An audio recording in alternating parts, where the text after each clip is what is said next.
Hare, Hare, Hare, Hare, Hare, Hare.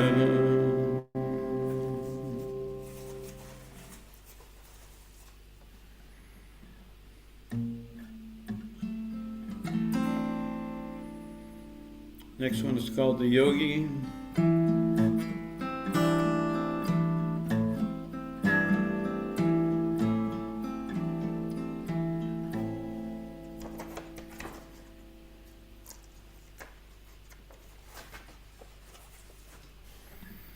Yogi Surit ki tarni lave, Nam Simran ki akat kata ko, Ang mi bata ka beda batave, Shakti Bhakti Brahm Gyan ko, Sahed Sapahe, He ho sanave, Namaskar Guru Ramdas ko, Jo sabki bigadi baat banave, Antar mein haradasa kar, Guru kripa se kahe, sunave.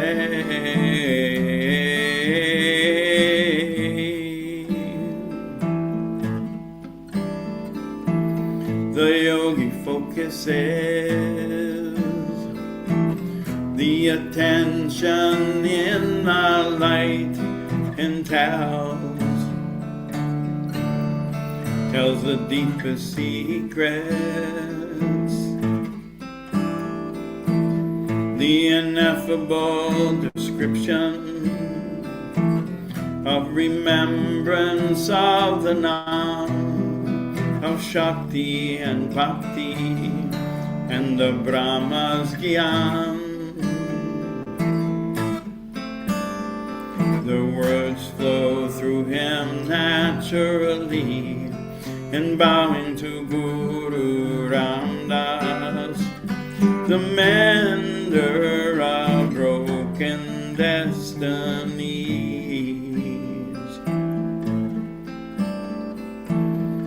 Centered deeply in prayer, he speaks,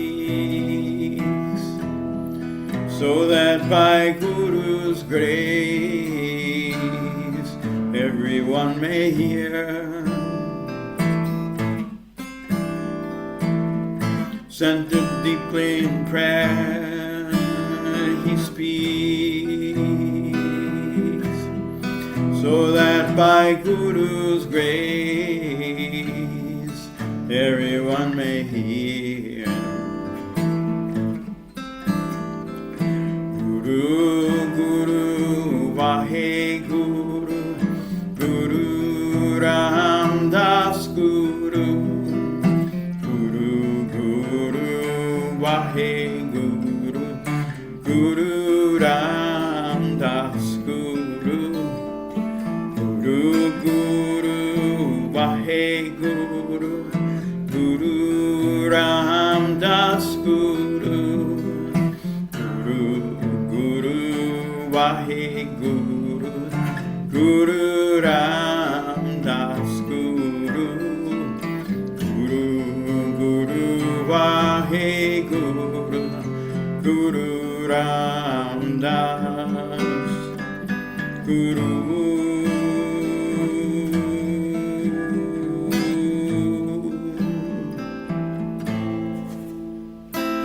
Guru, Guru, Vahe Guru, Guru Ramdas Guru, Guru, Guru, Vahe Guru, Guru Ramdas Guru, Guru, Guru, Vahe Guru, Guru Ramdas Guru, Guru, Guru, Vahe Guru, Guru Ramdas Guru, Guru, Guru, Vahe Guru, Guru Ramdas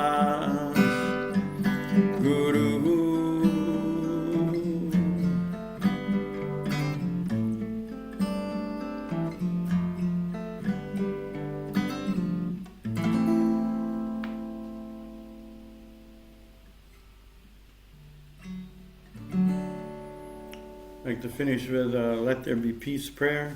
If you know it, please join in.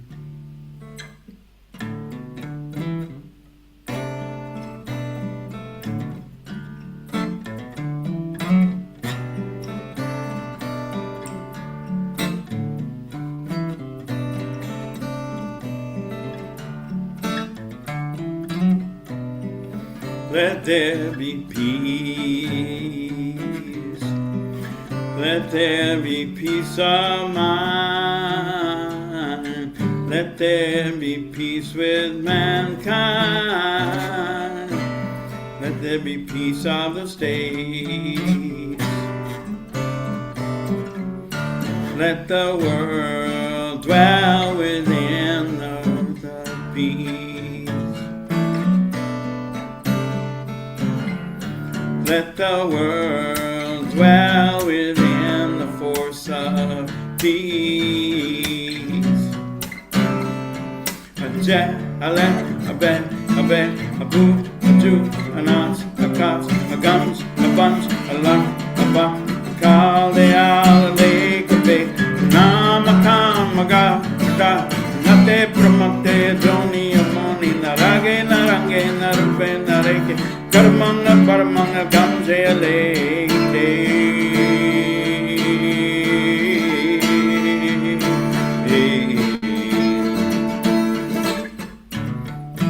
Let there be peace. Let there be peace of mind. Let there be peace with mankind. Let there be peace of the states. Let the world dwell within the force of peace. Let the world dwell within the force of peace.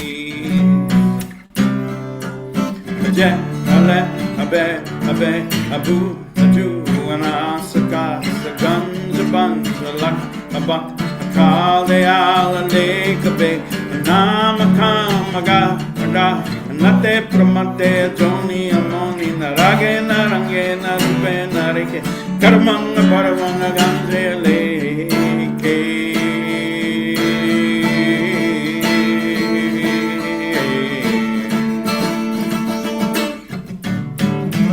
Let there be peace. Let there be peace of mind. Let there be peace with mankind. Let there be peace of the states. Let the world dwell within the force of peace. Let the world dwell within the force of peace. A jet, a let, a bet, a boot, a do, an ass, a cast, a guns, a bunch, a luck, a buck, a call, the owl, a lake, a bay, a nam, a kam, a ga, nate, pramate, a joni, a moni, narage, narange, narupe, nareke, karmanga, paramanga, ganje, lady.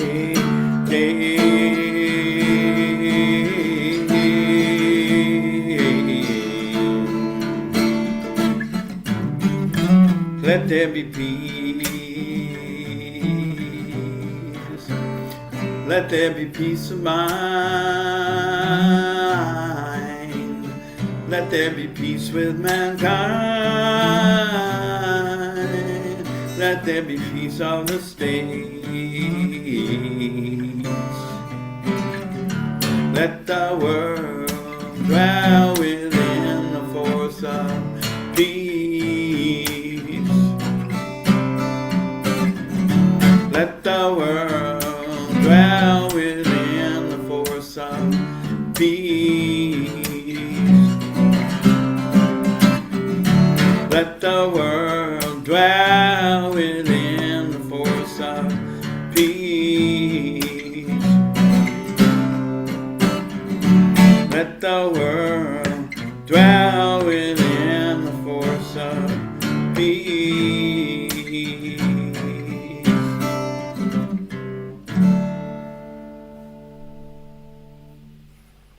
Vaheguru Ji Ka Khalsa, Vaheguru Ji Ki Fateh.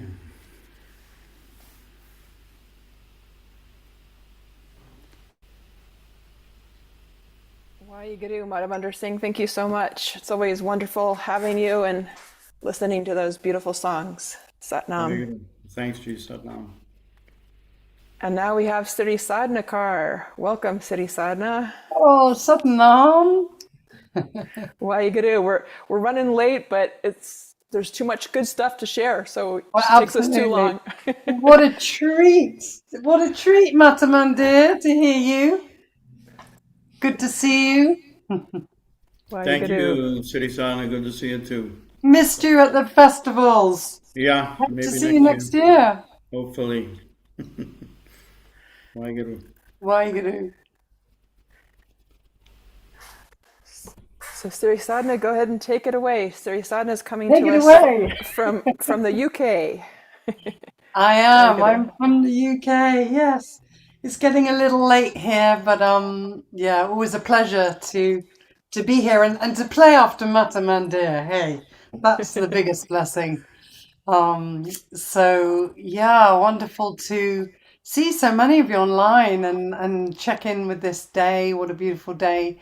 So I'm a mantra artist and working with sacred sound as really that sonic massage and medicine for the soul. And of course, we're here today in that vibration of happy, healthy, and holy. And through sound, chanting, and mantra, really we create this space for all of us. You know, together is even online. We're creating this temple of sound. You know, the body is the amplifier, the navel, the tongue, and the projection. But the body is also the vessel. And of course, we know Kundalini Yoga is not Kundalini Yoga without the vibration of the mantras. And it's through this instrument and the vessel which we travel across life's ocean. And it's really our bones and our blood that create that beautiful expression of that link, or the mystic marriage of earth and the cosmos. And then we're plucking the heartstrings, as we've just been doing with Mata Mandir. And then we become the instrument of that sacred offering. And so let's come home to the body. Let's not forget this beautiful instrument. Bring your hands onto your heart, everyone. Left hand on your heart. Just coming home, retrieving and collecting. We distribute so much throughout our days, don't we, in different ways. And we can come back just by placing the hand on the heart and just feeling into the body. Let's just start by creating a sound, that delicious And this activates that sonic massage. Get that feeling vibration into the body.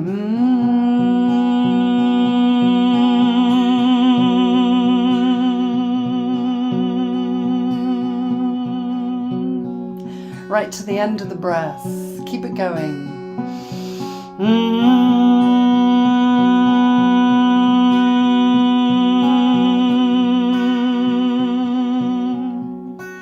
Feel your vibration. Keep it moving. So we feel and then we heal.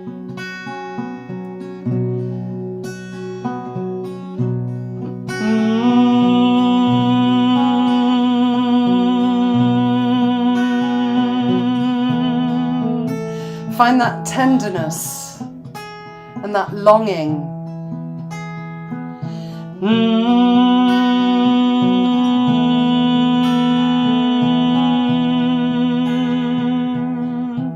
Become the sound bowl.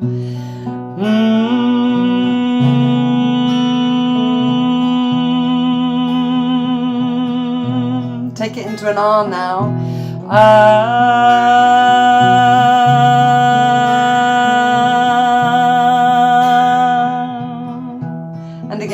big sound. Ah is the sound of the soul exhaling. Open your mouth, your cave of creation.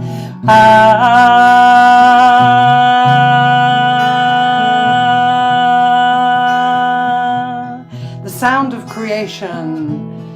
Buddha, Krishna, Allah, Rama, Shiva.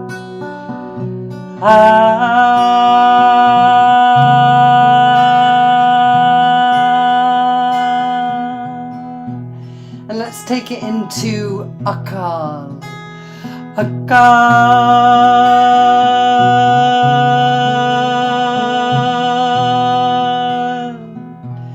Let your mouth open wide. Akal.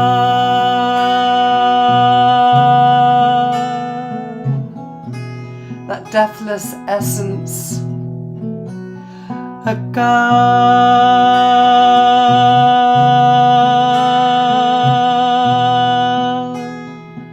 It remains when all falls away. Akal.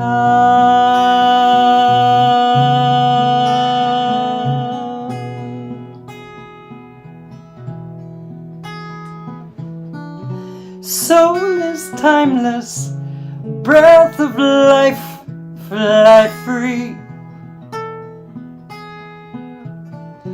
Great immortal, beloved, fly free.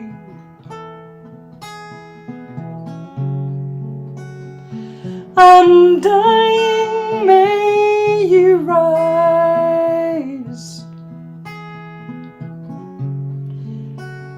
through the ethers, may you rise. Akal.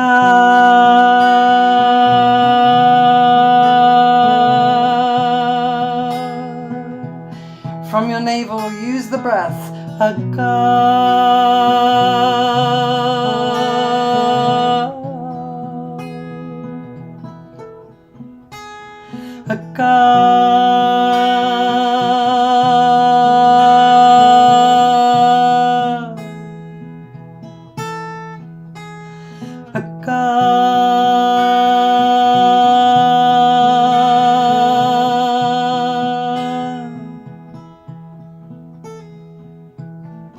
Time of passing, loose the bonds, fly free. Your nature true, eternal, fly free.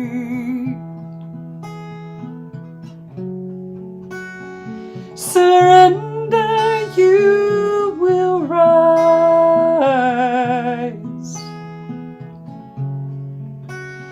Into union you will rise. Together, Akal.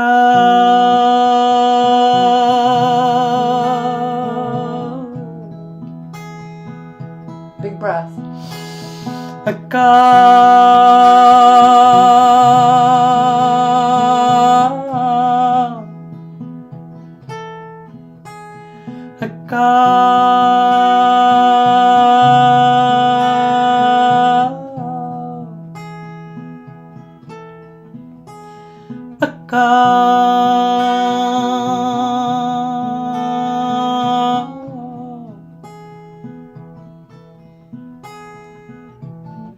Soul is timeless, breath of life, fly free. Great immortal, beloved, fly free.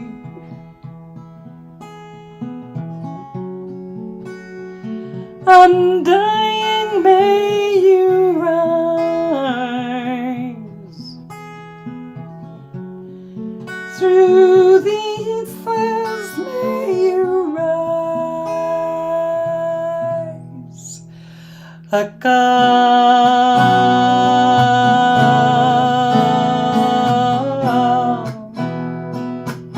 Acknowledge our soul. Akal.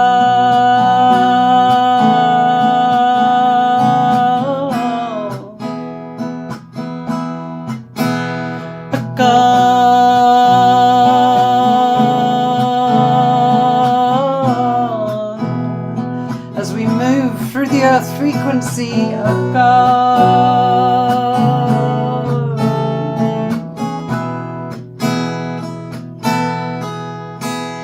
Of God.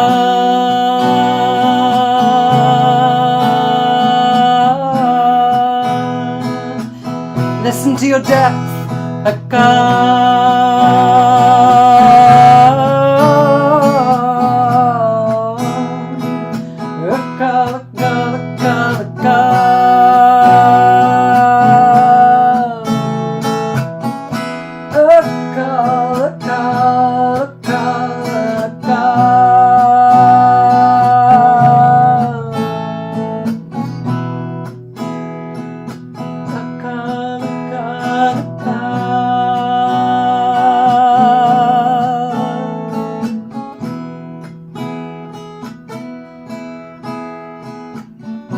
time of passing, loose the bonds, fly free. Your nature true, eternal, fly free.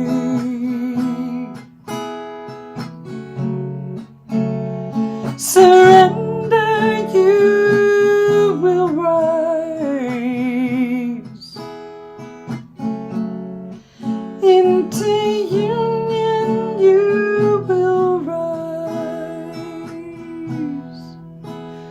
A God,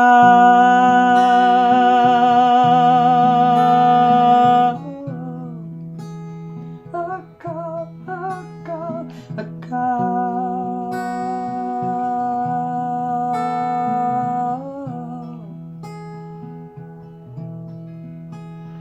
a God.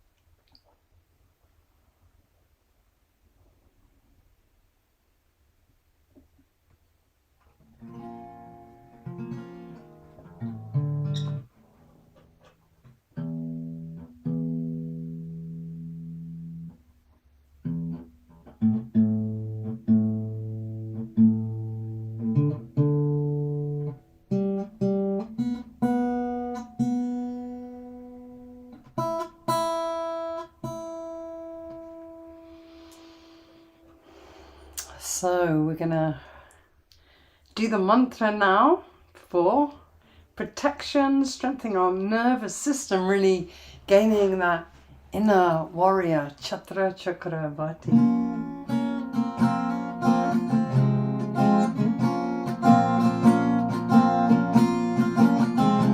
Sit tall on the sit bones, feel that length and strength through your spine.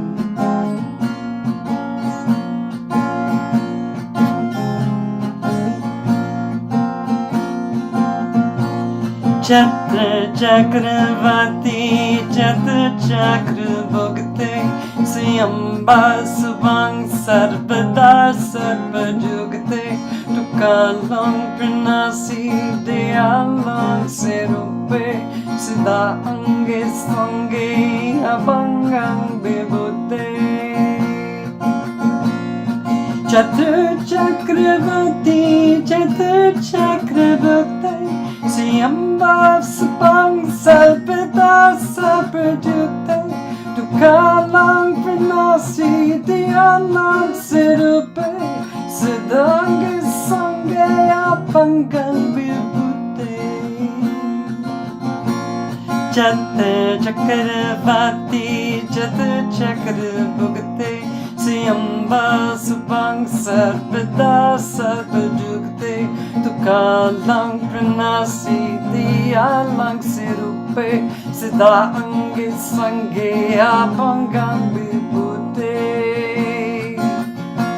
Chatra Chakravarti, Chatra Chakrabhukti, Siyamba Subhang Sarvada Sarvajugati, Tukalang Pranasi Deyalong Serupe, Siddhange Sange Abangang Vibhuti.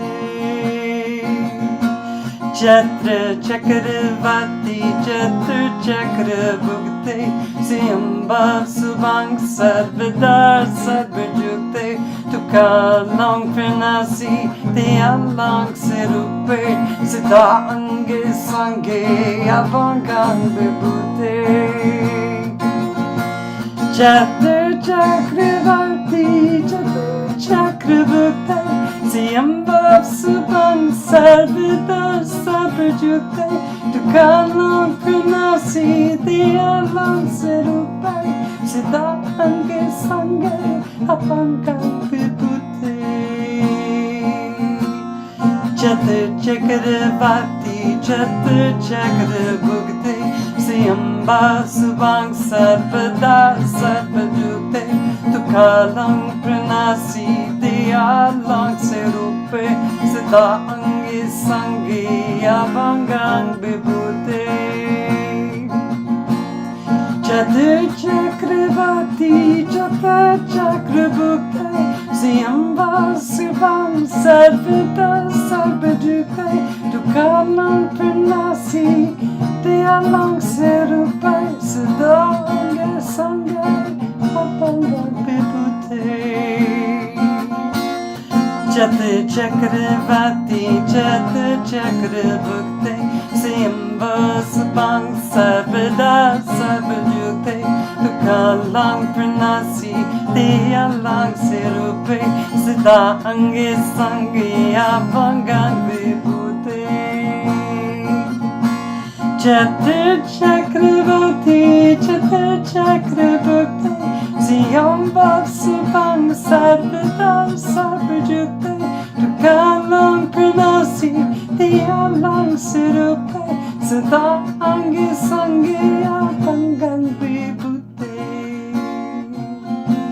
Chatur Chakravarti, Chatur Chakravarti, Siamba Subang Sarvada Sarvajukte, Tukalang Pranasi, Dialang Sirupe, Sita Angi Sangi, Avangang Bibute.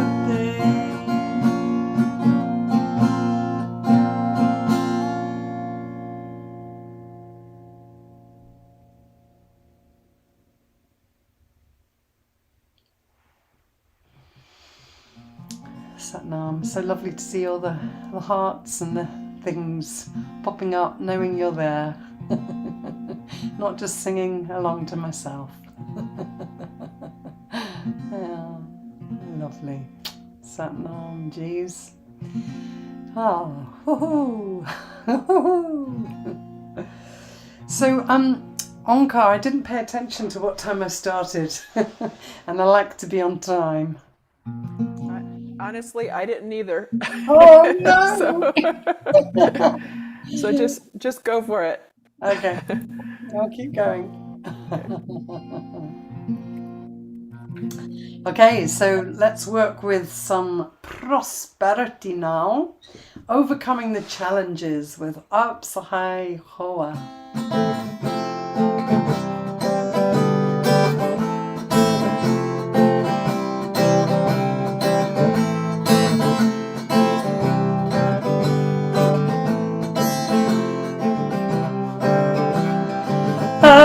Apsahai Hoa Sachita Sachadoa Had Apsahai Hoa Sachita Sachadoa Had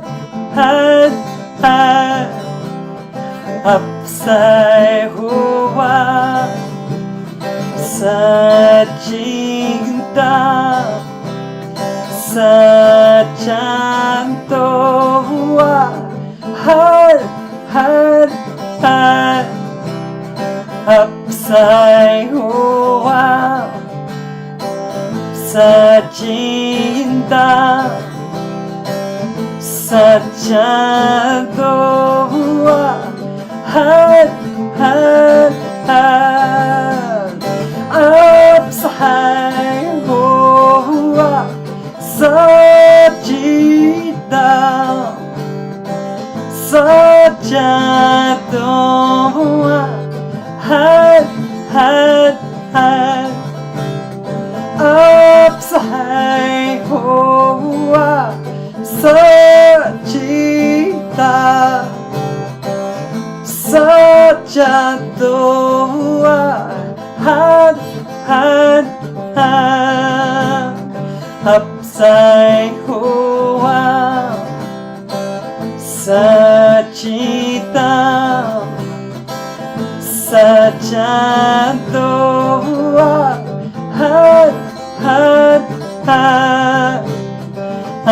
Apsayoha Sachida Sachadoa Had Apsayoha Sachida Sachatoa had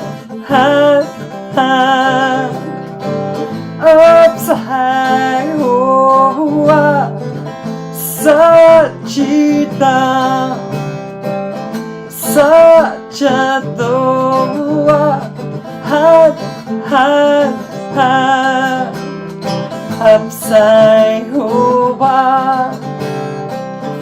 Sachita Sachatoa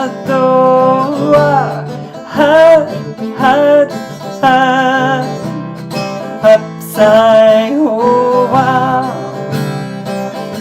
Sachita Sajatoa Apsayoa Sajita Sajatoa Apsayoa Sachita Sachatoa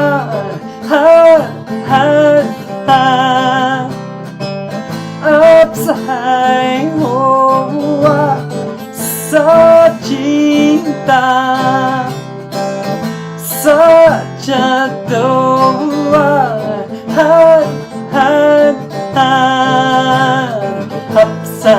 Apsayoa Sachita Sachatoa had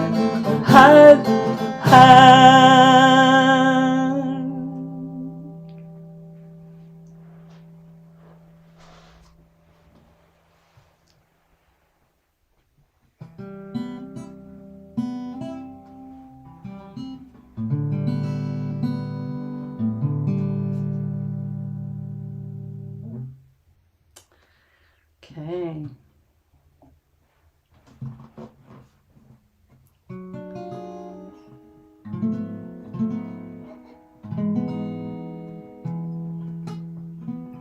So we're calling on the grace of miracles and healing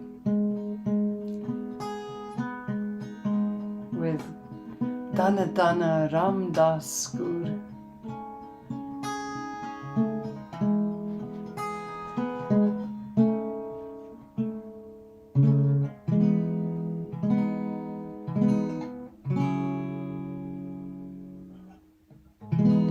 Dana Dana Ram Das Gur Jene Siratine Sufaria Dana Dana Ram Das Gur Jene Siratine Sufaria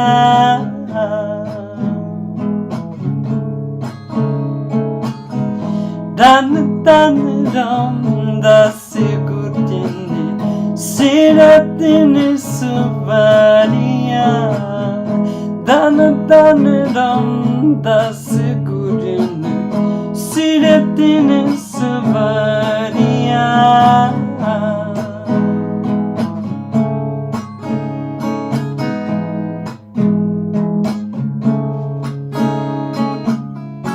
Puru Hawi Gadamatapu Sijanare Daria Sikiate Sangate Par Ramakaran Mamasa Karia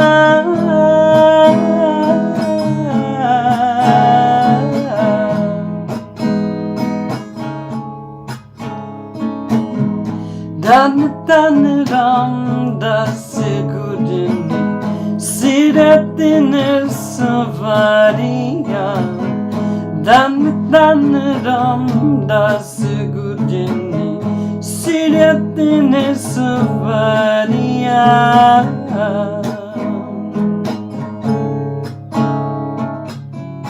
Atala taha atole tutera antena para variar. Genitu Savior Baucar, se tudo para o daria.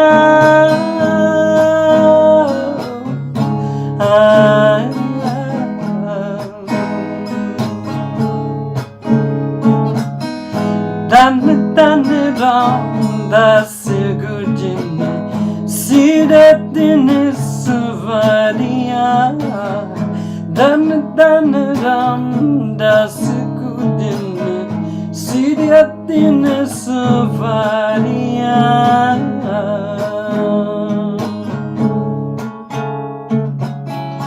Lablokam krödme homare, kade tut sabu varia. Dan sutera, dan he, sachetira pensa, caria.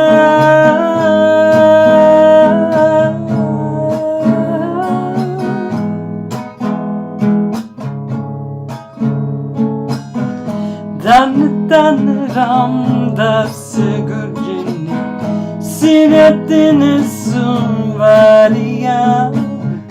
Dan ram da segurgine, siretine suvaria.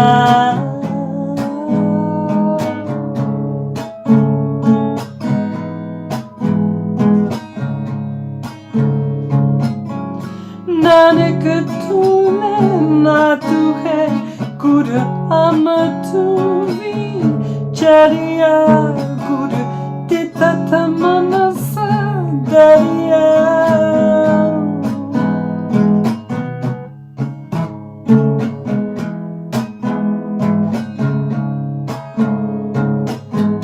Dan ram da segurgine, siretine suvaria.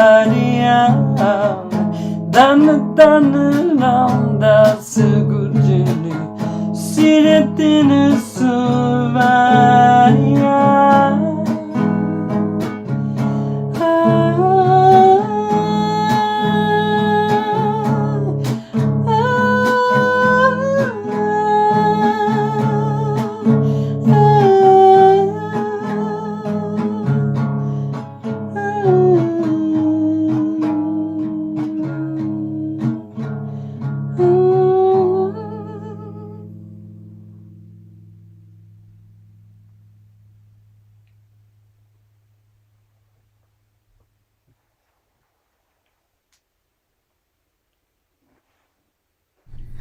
Is there anything else you'd like to play? Yeah, if there's time, I could do one more. There is. There is? Okay. Yes. Wonderful. Feel free. Feel free. Good. I feel free. I hope you're all feeling free too. Waigadu. Waigadu. Okay, so, yeah. Okay, let's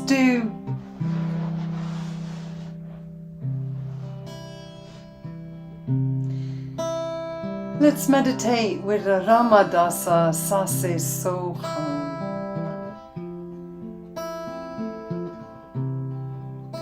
So bring your hands into that position, palms facing up. Really immersing and receiving that healing energy into your hearts, feeling that joy of the happy, of your sound vibration, the healthy, the sonic massage, and then the holy, that link to our spiritual legacy.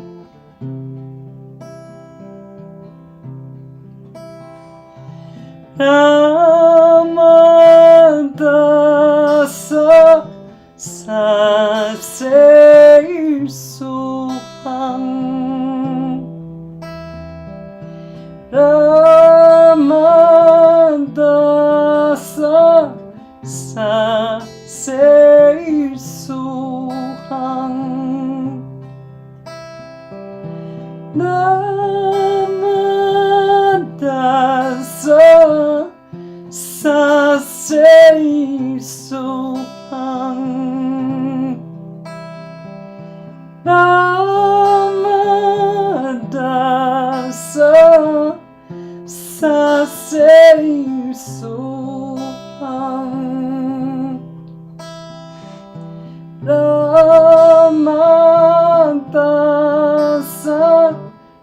Sasei Sohang Ramadasa Sasei Sohang Ramadasa Sasei Sohang Ramadasa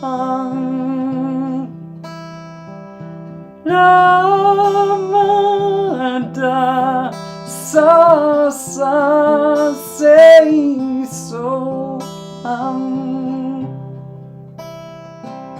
Ramadasa Sasei Sohang Ramadasa Sasei Sohang Ramadasa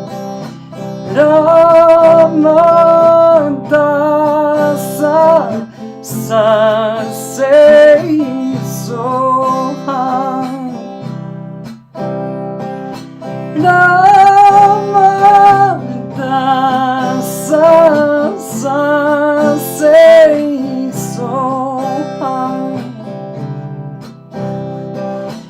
Ramadasa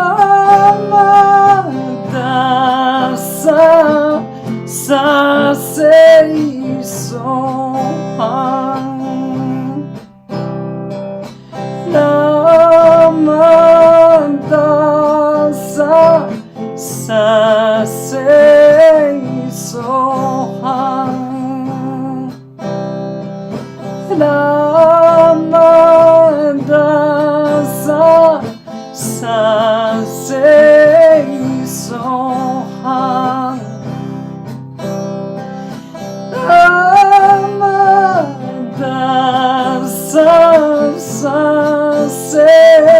Sasei Sohang Ramadasa Sasei Sohang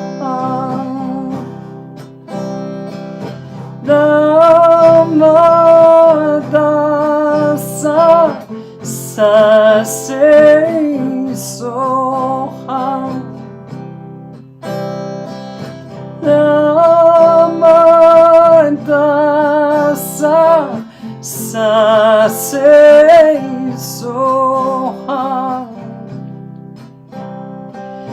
Ramadasa Sasei Sohang Ramadasa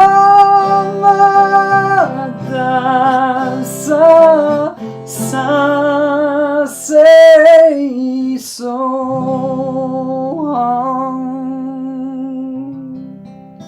Take a deep breath, fill up with that radiant healing light. Feel that radiance infusing and healing. Hold your loved ones. And exhale and just shake, shake, shake, shake, shake, shake, shake, shake, shake, shake, shake. Shake, shake, shake, and loosen, and shake and loosen. Waheguru Satanam. Bless you all. Satnam, thank you.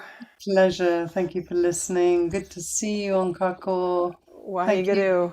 Pretty Devjako. Waheguru. Satnam. So Karina, you are there ready to go, it looks like. Waheguru.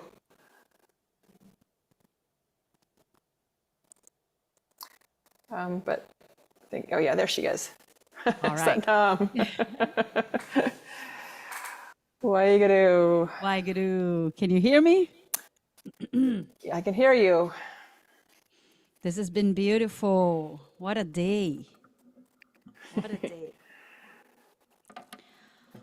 All right, so let's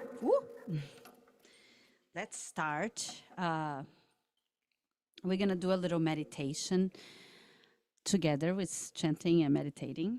And this little meditation is in my new album that I'm releasing hopefully this month or the next month actually, because it's almost done. But it's a Yogi Bhajan lyrics. That's why I want to start with this one, because I just love it. I chant it in my mind over and over. So, and I didn't find a recording of it. That's why I decided to record this one. It's Me Within Me. You guys know that meditation? It's called the Meditation for Self-Affirmation. And I can just picture Yogi Bhajan every time I sing this, because we have, you know, the level 2s and the books, and there's one of the books is like, I think it's called even Me Within Me. So this is the meditation. I think that this is a great teaching for us, and it's also a great little song for us to be singing in our heads over and over, because the me within me is Waheguru, you know, it's the higher consciousness. So we'll call upon this higher consciousness when we sing. There is a little mudra, simple. We're gonna do Venus lock. So interlace our fingers, and then we lock with our thumbs. And you just rest right here in front of your heart center. Relax your shoulders, your eyes are closed. And the lyrics are simple. Me within me is the purity. Me with, like, I gotta remember now, I gotta sing. Me within me is the purity. Me within me is the reality. Me within me is the grace. I am the master of the space. So me within me is the purity. Me within me is the reality. Me within me is the grace. I am the master of the space. All right? So we'll do it, maybe we'll do, this is called to do for 11 minutes, but maybe we just do it for 7, just to experience and enjoy it, all right? So if you wanna just listen, you can. If you wanna join with the mudra, you can as well.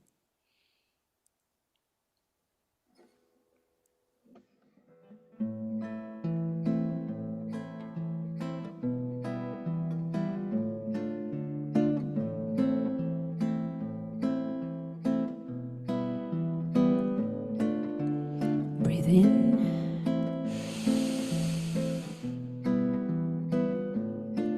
And breathe out. And begin. Me within me is the purity. Me within me is the reality. Me within me is the grace. I am the master of the space. Me within me is the purity. Me within me is the reality.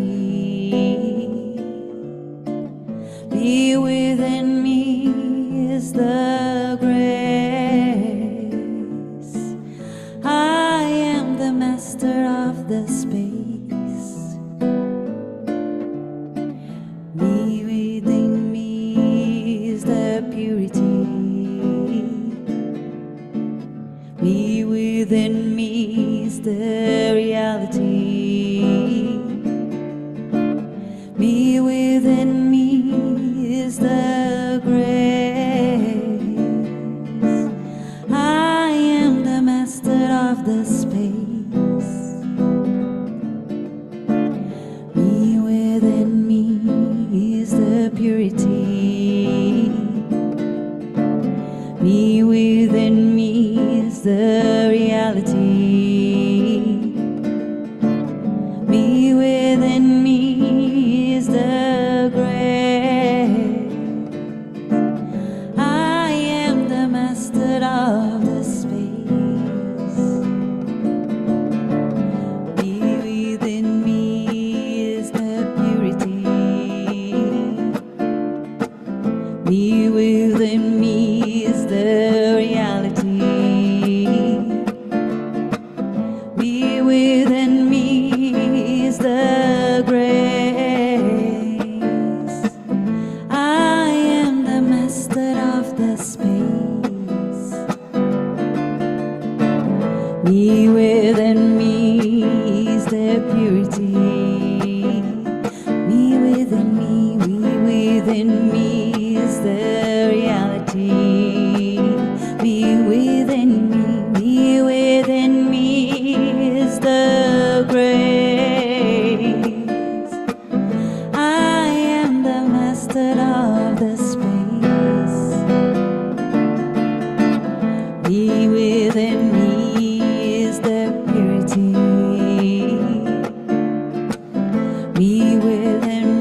master of the space. Be within me is the purity. Me within me is the reality. Me within me is the grace. I am the master of the space. Me within me is the purity. Me within me is the reality. Me within me is the grace. I am the master of the space. Me within me is the purity. Me within me is the reality.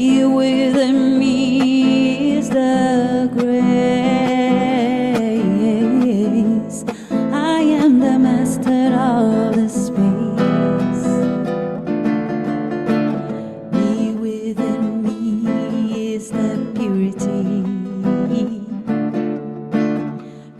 Me within me is the purity. Me within me is the reality. Me within me is the grace. I am the master of the space. Me within me is the purity. Me within me is the reality. Me within me is the grace. I am the master of the space. Me within me is the purity. Me within me is the reality. Me within me is the grace. I am the master of the space. Me within me is the purity. Me within me is the reality. Me within me is the grace. I am the master of the space. Me within me is the purity. Me within me is the reality. Me within me is the grace. I am the master of the space. The master of the space. I am the master of the space.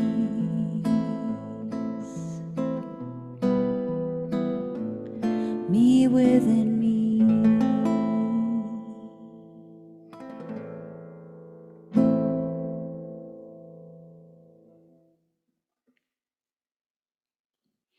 Nice. Wagru, wagru.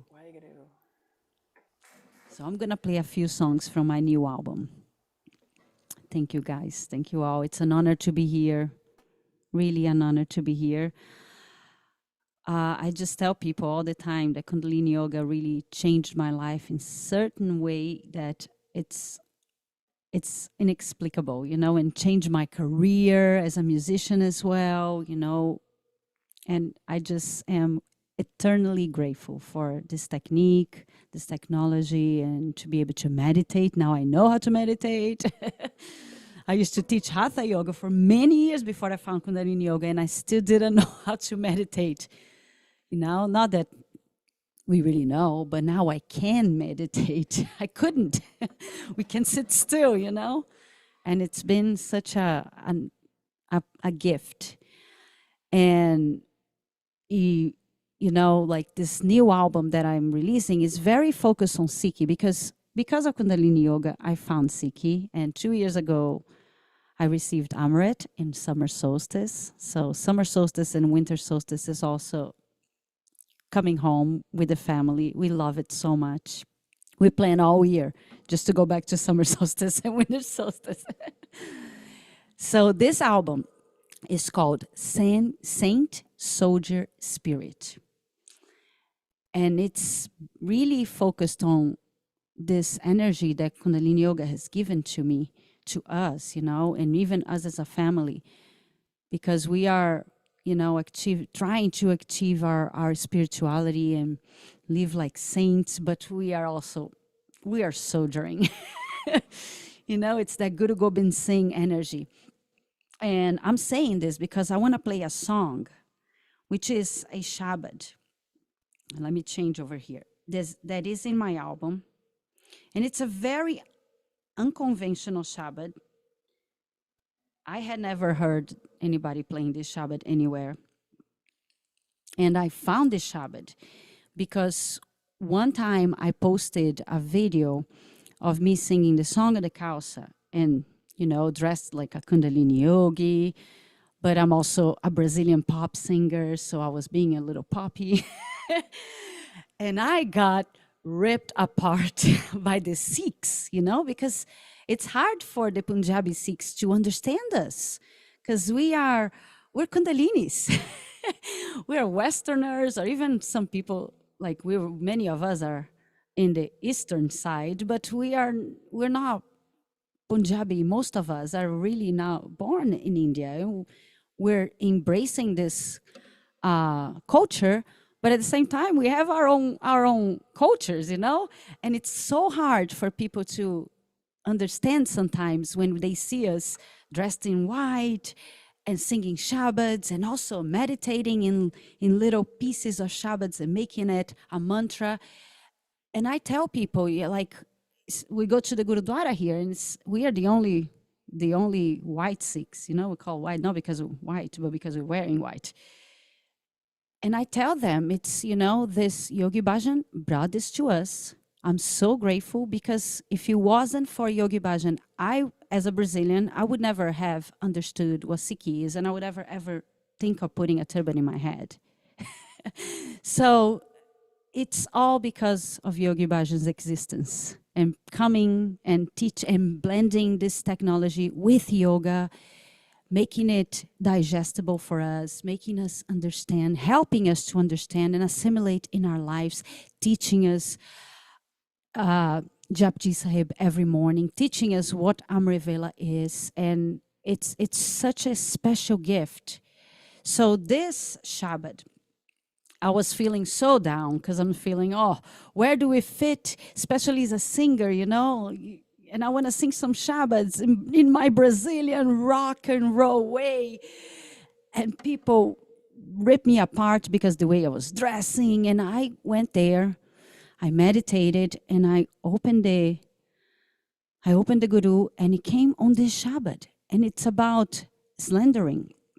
And it's about people slandering us, you know, and the slanderer washes away our karma, you know, it cleans us up, it empowers us, it makes us stronger.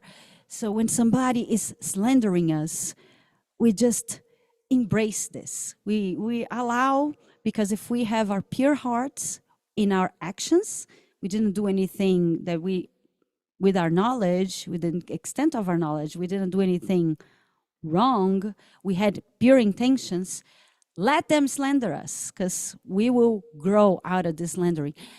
And that brought me to Yogi Bhajan. How many times he was slandered, and he never fell down, you know, he just kept on Saint Soldier Spirit.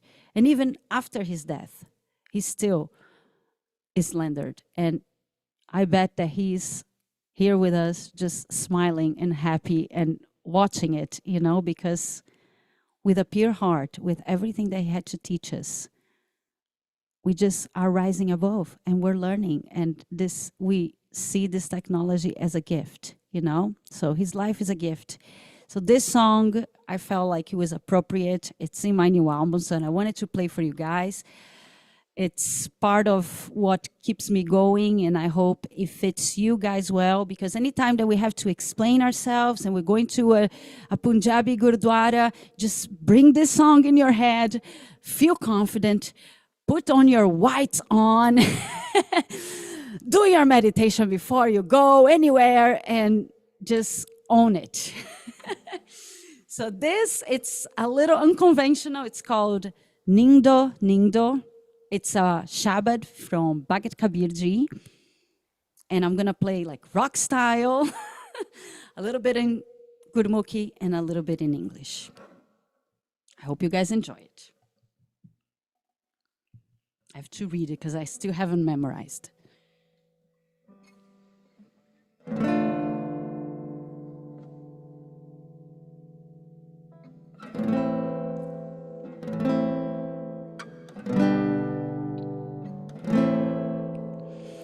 Nindo nindo okologo nindo nindo nindo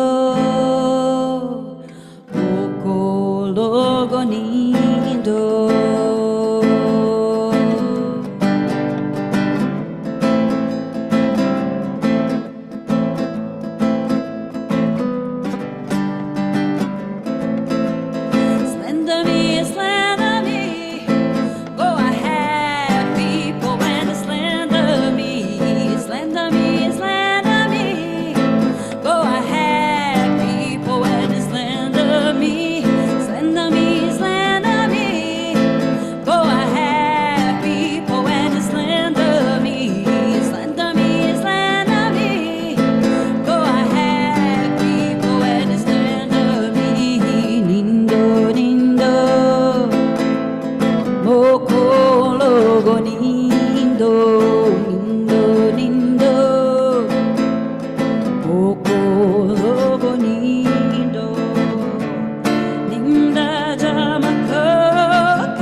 Slender is pleasing to the heart, humble servant.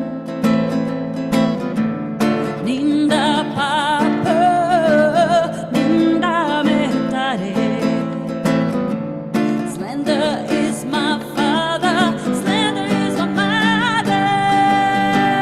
Slender me, go ahead, people, and slender me, slender me, slender me. Go ahead, people, and slender me, slender me, slender me. Go ahead, people, and slender me, slender me, slender me. Go ahead, people, and slender me. Nindo, nindo, okologo nindo, nindo, nindo. Okologo nindo. If I am slandered, I go to heaven. Slender.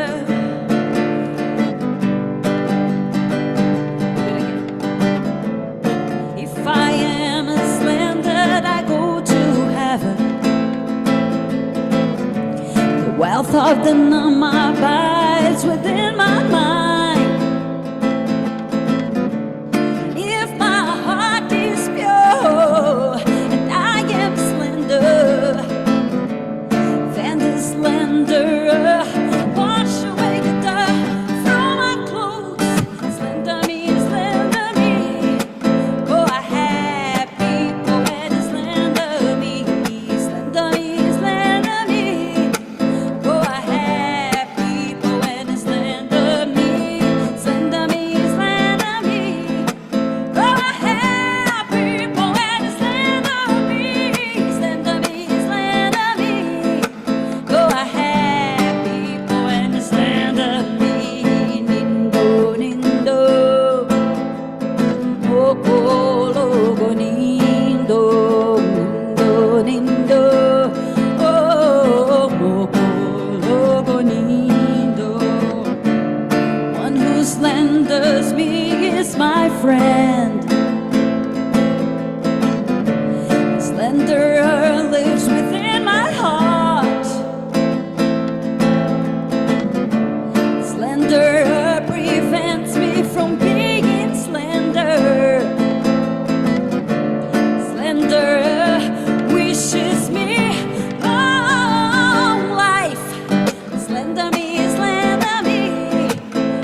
If anybody has ever heard anybody singing this Shabbat, tell me.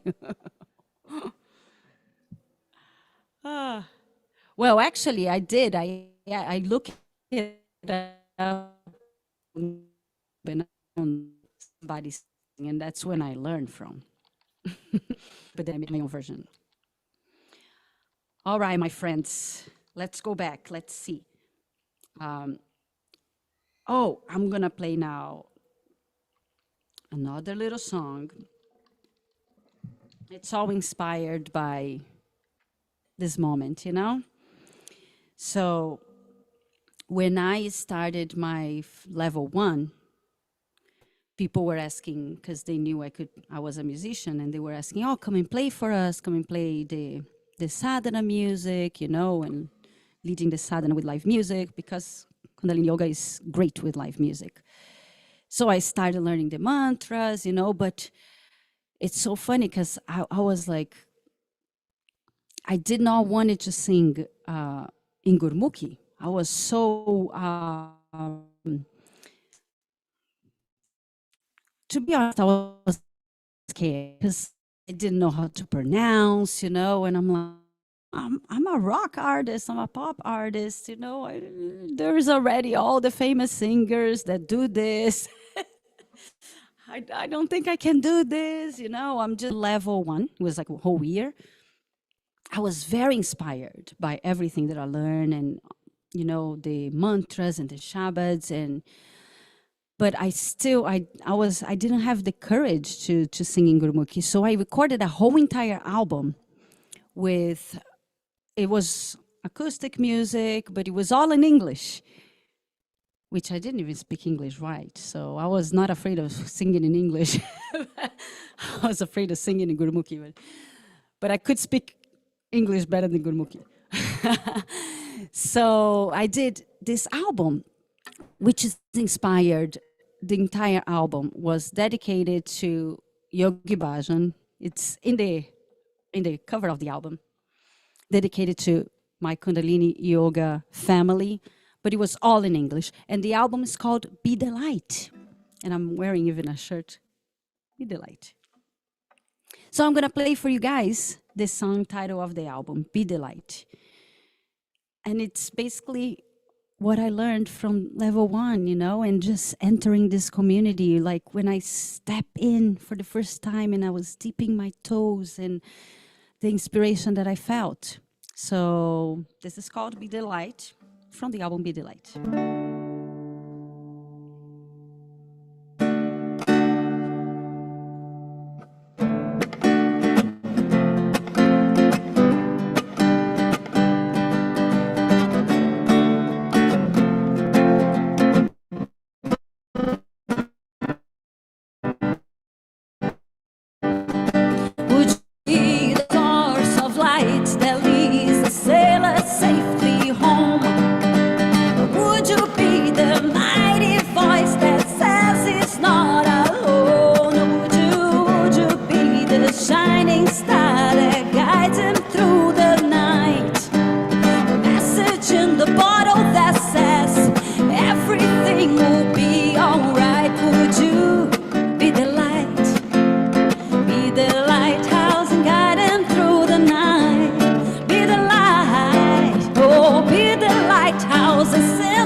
Be the light,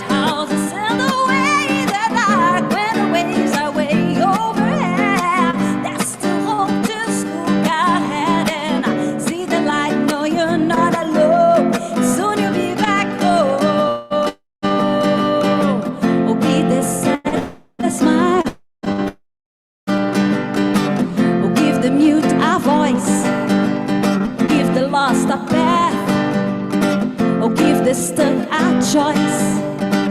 Give the poor a chance. The impaired a dance. Give them all you got. Give them love and make them shine, and they will be the light. Be the lighthouse and guide them through the night. Be the light, oh, be the lighthouse and sail the waves that are where the waves are way overhead. That's the home, just look ahead and see the light. No, you're not alone. Soon you'll be back home. Oh, you'll be back home. Be the lighthouse. Be the lighthouse. Be the light.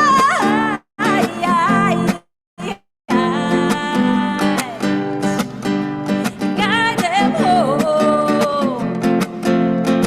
They're looking for the light. They're looking for light, and you can be the guide. You can be their guide. Guide them home.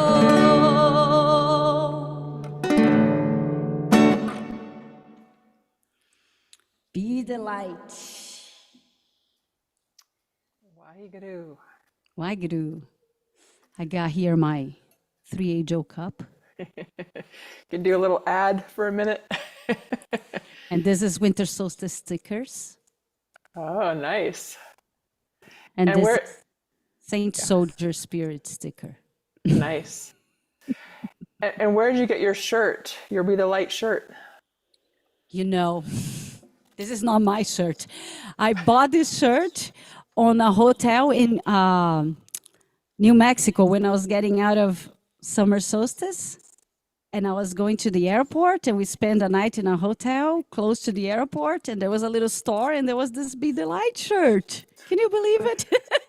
Sounds like we got to make some of our own Be the I Light know. shirts. It's such a nice shirt. I was like, my husband was like, look at this shirt. It's for you. I'll buy it for you. Nice. All right, I'll play one more, or it's time. It's time. It's okay. I'm good. I don't need to play one more. We can have the amazing Liftar sing.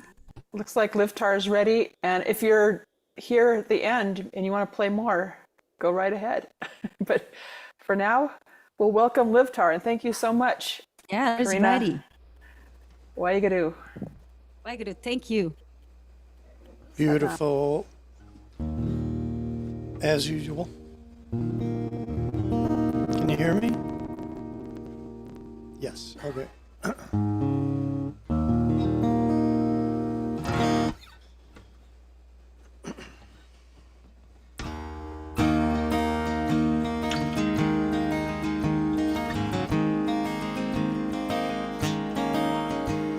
The winds of change are blowing. Set sail, set sail. A new age needs exploring. Set sail, set sail. The tide of the time is flowing by. Set sail, set sail. Steer a course for the open sky.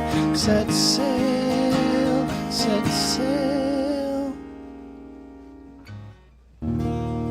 That was one of the first songs I wrote back in the day. And Yogiji came and he would talk about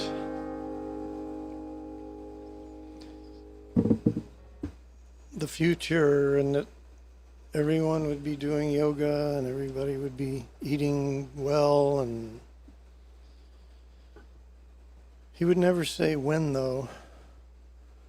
And then one decade came, and the next decade came, and the next decade came, and the next decade, and we realized he was talking about maybe a long period of time.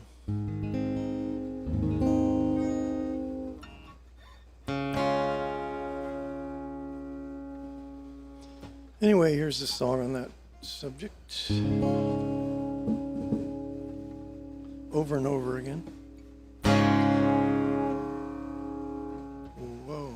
Hang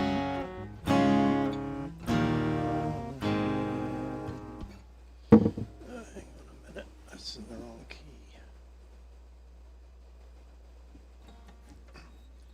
When the earth had enough, the souls were called from everywhere. And like the first amphibians, we came up for air, only to find him on the shore. Eyes to the future, waiting for us there. So we sat right down and listened to him over and over and over again. In the fire of time, the diamond is formed, and Guru Ram Das will keep us with him ever and ever without end. In the Khalsa glory, where the story's still being told. The yogi taught and the students learned the yogic life, the don'ts and do's. Raise your legs and hold your breath until your aura turns blue. Then we know that it's good for us. But at 3 a.m. that cold water looks so mean. So we call on him and jump right in, over and over and over again. In the fire of time, the diamond is formed, and Guru Ram Das will keep us with him ever and ever without end. In the Khalsa glory, where the story's still being told.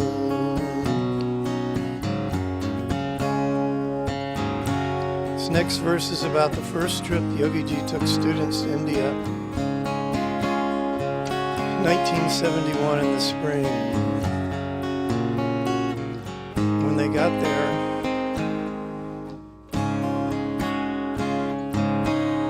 one of Yogi Ji's former teachers tried to take all the students. Yogi Ji said no, they belong to Guru Ram Das. And they threatened everybody, threatened to kill them.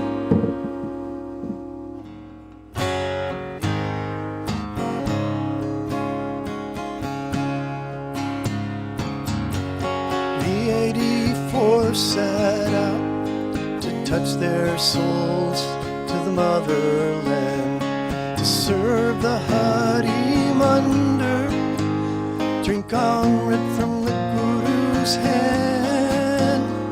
But when it came time to leave there, they told us we'd die there one and all. So we called on him and he saved our skin over and over and over again. In the fire of time, the diamond is formed, and Guru Ram Das will keep us with him ever and ever without end. In the Khalsa glory, where the story's still being told.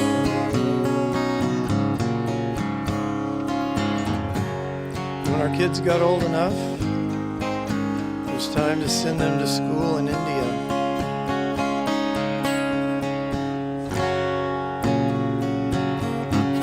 When we were just young children, like young Guru Gobind Singh, our parents packed our bags for us and put us on a big old plane. When we landed in Missouri, it was clear we'd find out who we were. So we called on him and walked right in, over and over and over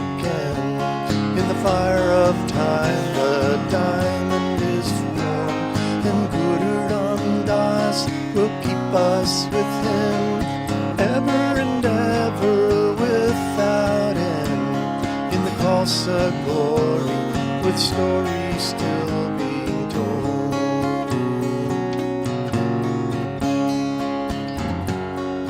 Guru Gobind Singh stood before the people tree and told the universe when equality shall be, then the pure ones will rise in the west, and the one will be known, and this earth will be blessed, and the sun will rise on the Khalsa land over and over and over again. In the fire of time the diamond is formed, and Guru Ram Das will keep us with him ever and ever without end. In the Khalsa glory, where the story's still being told. In the Khalsa glory, with the story yet to be told.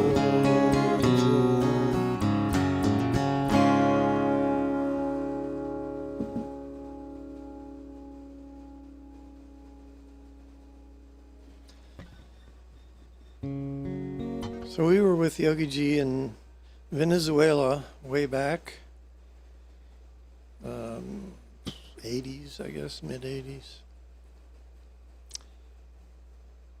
And we went to this really nice hotel, and we were having dinner, and it's tropical there, so the dinner was out on a kind of a patio, and then there was a bar next to us in kind of enclosed, but the doors were all open. There weren't any doors. So we're eating dinner, and there's a all-girl band playing in the bar. And then the band stopped, and Yogi Ji said, "Hey, what happened to the music?" And they said, "Well, when a band's playing, they take a 15-minute break every hour." And he said, "Oh, Liftar should go play." So my brain started maneuvering and figuring how to get out of it. Yeah, go play in the bar. You know, you play bar music, go play in the bar. I'm like, what the hell? But I'll tell you something about Yogi Bhajan. Not only does he just see your aura, he sees your entire destiny. So when you try to like maneuver him, it's like the stupidest thing you could ever try. So I said, "Well, I don't have my guitar." And he said, "Okay." And he pointed somebody at the table, "Run fast and go to the room and get the guitar." And then I said, "Well, you can't just go up and play, it's their business. We can't just." So he said, "Call the manager." Called the manager over. He said, "We have this internationally famous musician here. Would you mind if he played a song?" The guy said, "No, we'd love to have him play a song." And I'm like, oh, God. So I went in and played. I played this song I'm going to play now, which is a poem of Yogi Ji. And the reason I chose it, it's got a lot of yogic terminology in it, and I was like, well, most of them don't understand English, so I'll not only not do something in Spanish, but it'll have a bunch of yogic words from Sanskrit. They won't know what I'm saying, so it'll just be the music. And the next day, walking around the hotel, 4 different people stopped me in the hall and said, "I just want you to know how much I appreciate that and how much peace that brought me," including one of the girls in the band. And it might have been Sri Priya, but no, probably not. She's too young. But anyway, so it's the teacher being the teacher. My ego was doing all this maneuvering and whatever, and who would care about my music in a bar? And that's none of my business. Just like it's none of the business of the teacher to just teach. And where it falls, it falls. Whoever listens, listens.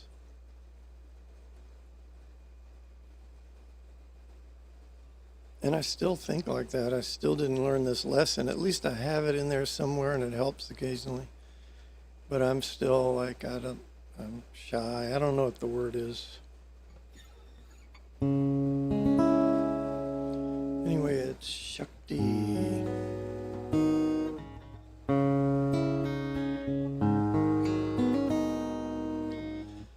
Wasting his past in pursuit of Maya, remembering the call. In the present, one gains future knowledge. The breath settles in the Trikati third eye. Through Ida and Pingala,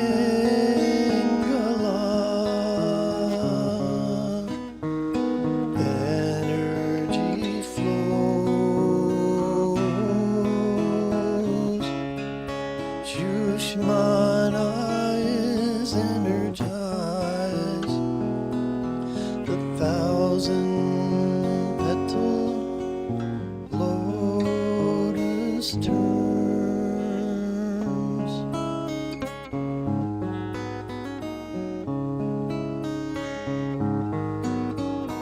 Nectar trickles from the realm of Brahm.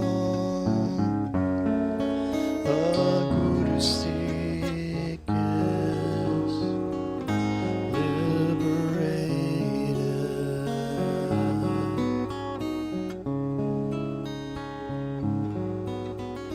Wasting his past in pursuit of Maya, remembering a call. In the present, one gains future knowledge. The breath settles in the Trikati third eye. Through Ida and Pingala,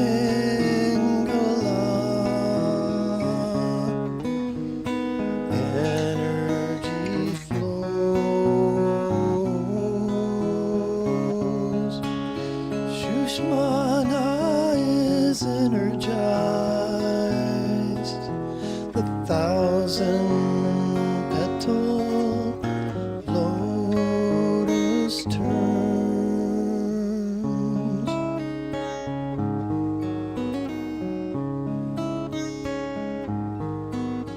The nectar trickles from the realm of Brahm.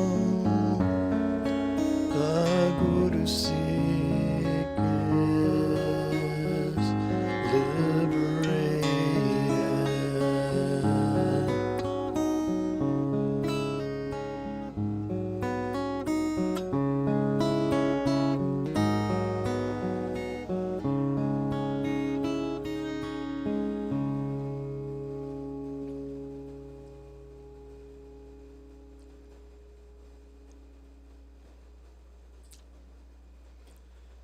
And I'll do one more.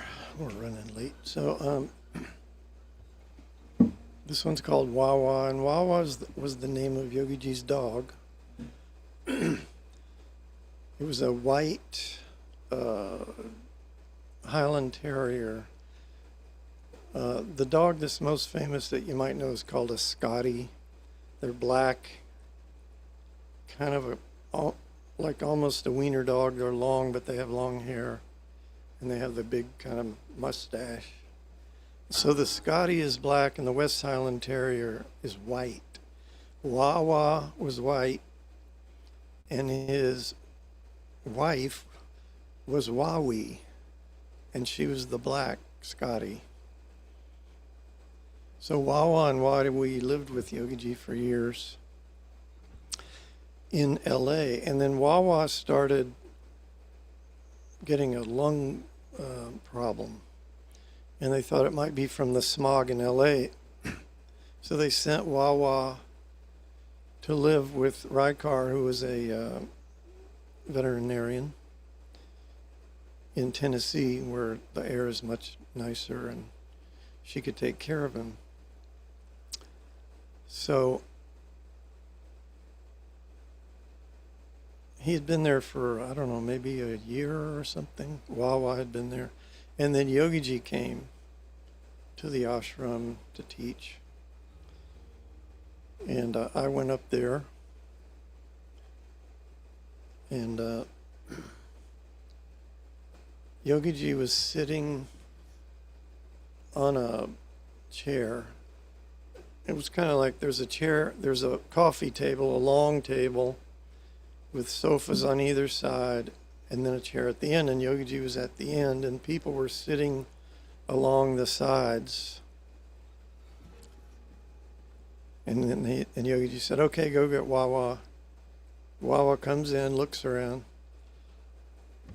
and he goes up to every person sitting on the sides. Goes up and nuzzles them, gets petted. Hey, Wawa, how are you, Wawa? Go to the next person, go to the next person. And then he came to Yogiji. And if I hadn't seen this, I wouldn't believe this. He put his nose up in the air and he walked right past Yogiji over to the next person. Said hello to them, said hello to them. And Yogiji was like, Wawa, come on, you can't still be mad at me. I'm here. You know, and he's talking to him, and Wawa's like totally ignoring him, totally mad at him. And then Wawa went and laid down for a while. And after about an hour, he finally got up and came over and said hello to Yogiji. But he had to register his annoyance first.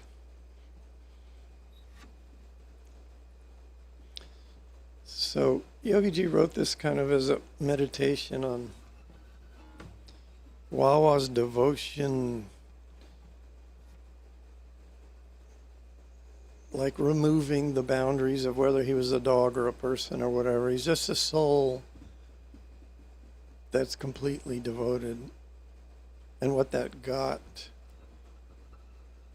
Wawa and what it got Yogiji, the relationship isn't just somebody gets something, both sides get something, because the energy has to go.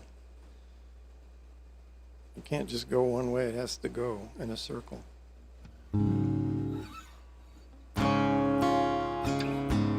Oh yeah, and then after he wrote this poem, some musicians wrote this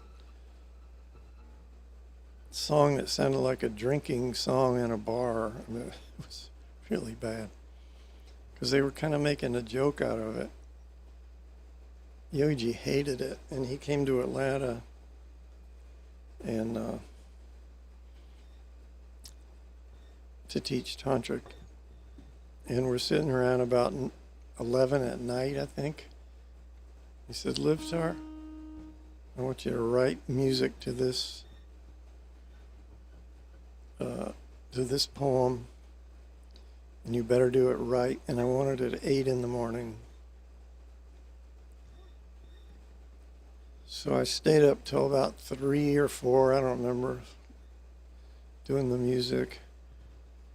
And then he didn't come out till about noon. So,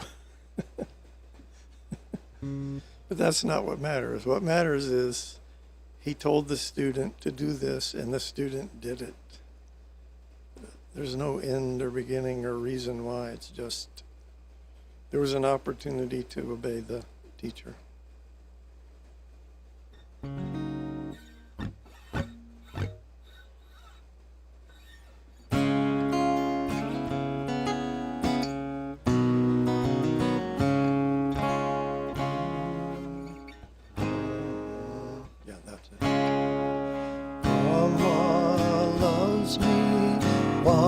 Wawa, great is God. Chanting Wawa, I became majestic, acquired great wealth, all debts paid. Great, great, I say, again and again. None is nourished my soul. Wawa loves me. Wawa, great is God.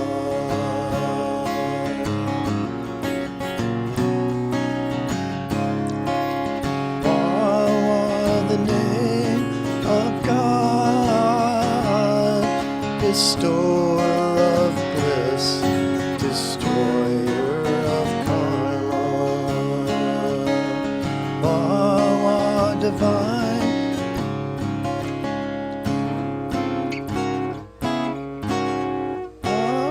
Whoa, sorry. There it is. Sorry, haven't played it in so long. Wawa divine, employee has one job, continually listening to holy Nam. Wawa divine, employee has one job, continually listening to holy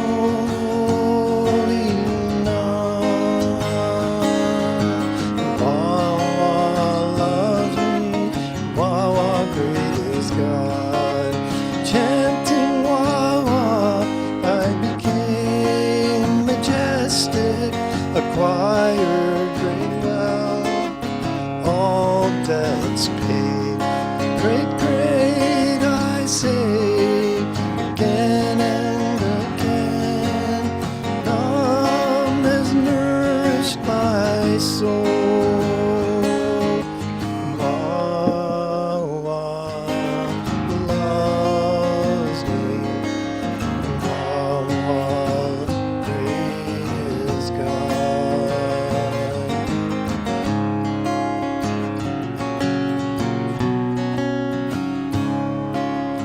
Wawa, glory of God's creation. Wawa, full of God's grace. Wawa, messenger of service, dressed in God's glory.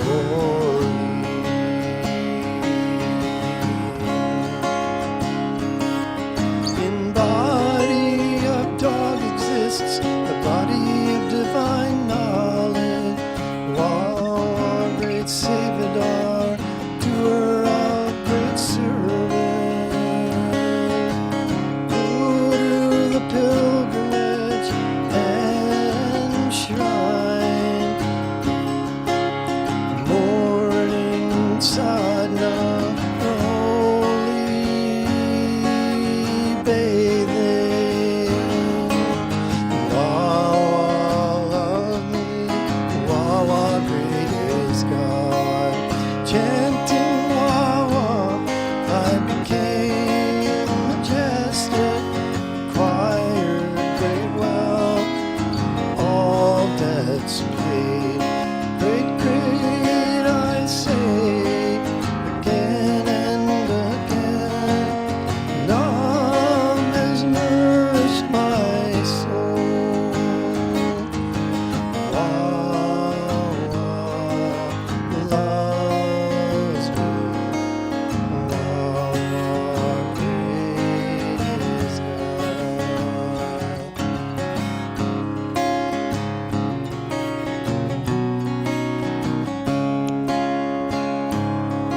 Bravo for Wawa, the one God's dog. Wawa's awake while Budgeon's asleep. Wawa loves Budgeon, Krishna loves Radha, the god of God.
instead the choir doing well, all debts paid.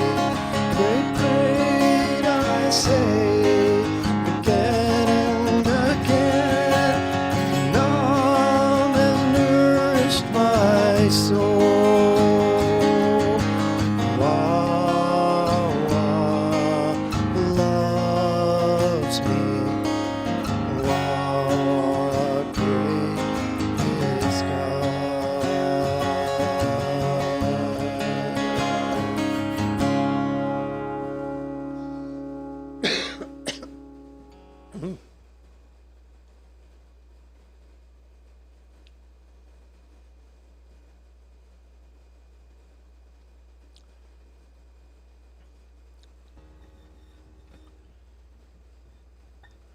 Shall we do Longtime Son? Did you have one more that you wanted to play, Liftar? I could play one more. We could do the advertisement for winter solstice. Oh, nice.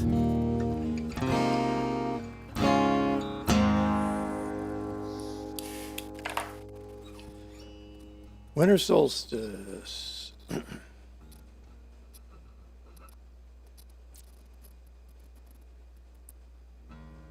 What pops into my mind about winter solstice is they're very cozy. It's very beautiful. Always loved it. Summer solstice is kind of oil your brains and, you know, desert. It's kind of rough. Winter solstice, it's not a lot of sun. It's the middle of the winter. And everybody sits around with yogi tea.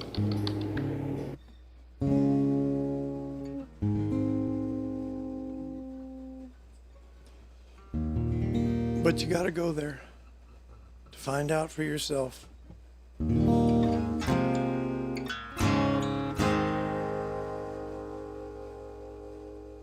Oh, yeah, so I wrote this song after the year that it was, I shouldn't tell the story because people will freak out, but it was like 12 degrees one morning when we woke up.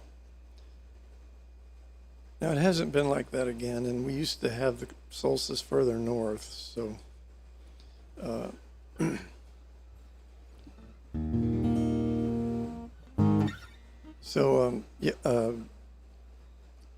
we were in our sleeping bag just freezing, and it's time to get up for sadhana, and we're like, should we just stay here? And Guru Trong sing, we heard him going around the tents. So we're laying there in our bag, and he's out walking around singing, get out of bed, you little sleepy head, and go to sadhana like the Guru said.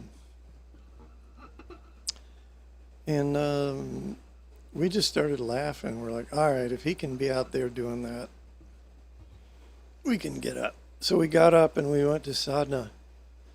And they had the sadhana in the kitchen area indoors. Normally we would have sadhana outdoors. And it was really warm in there. It was much warmer than the tent. So turned out good. Anyway, the reason I'm telling this story is the 6th verse is about him. And it goes, it's 4 a.m., it's 20 degrees. And I changed it to 20 degrees because it sounds better than 12 degrees. Anyway, it's 4 a.m., 20 degrees. Some saint is walking around and he's singing a song right to my soul, God is all around. And the original version was, it's 4 a.m., 20 degrees, some fool is walking around. But, you know, that was just my friendly version because we're old friends. So. So that's what that's about. So let's go back to the beginning and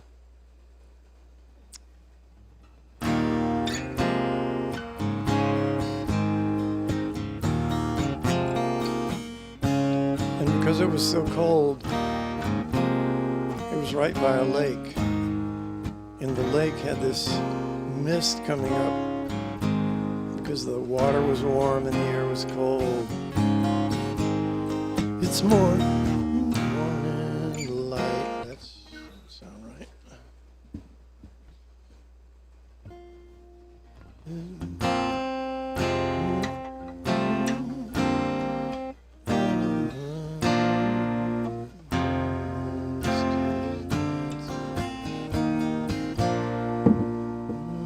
Okay, now it's morning light, and out on the lake, the mist is dancing around.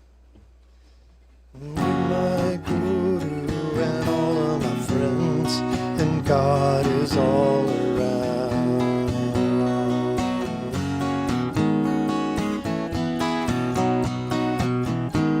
We come from near and far to sit at the feet of our teacher, to learn the way through the future, to learn the ways of a leader.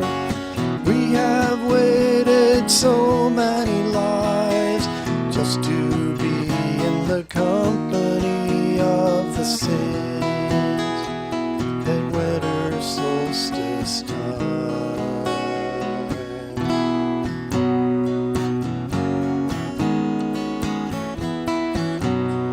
The soup is steaming, the new sun is gleaming. Children, come sit down. The music's playing as we feed our souls, and God is all around.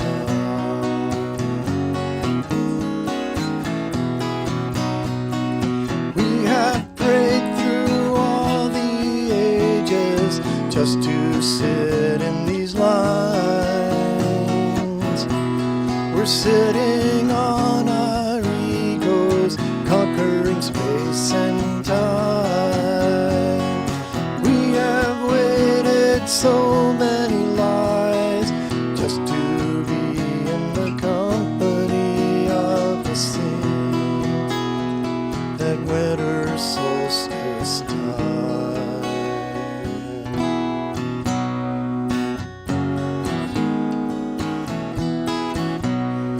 In the tantric line, in the midday sun, we're making incredible sounds.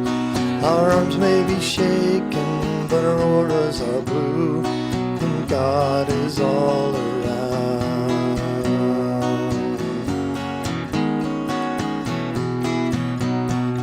The Guru will fly us over the ocean to the other side with him, and there we all will meet in God's court and not come back again. We have waited so many lives just to be in the company of the saints at winter solstice time.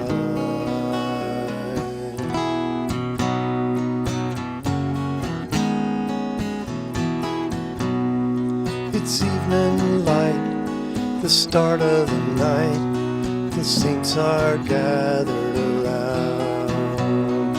With the Guru's word, Predas is heard, and God is all around.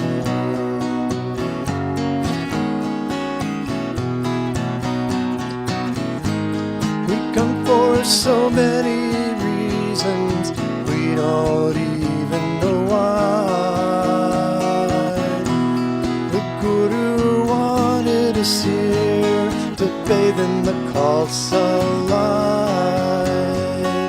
We have waited so many lives just to be in the company of the saints at winter solstice time.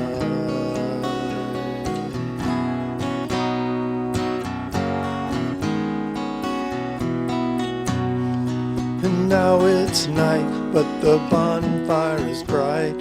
In coziness God can be found.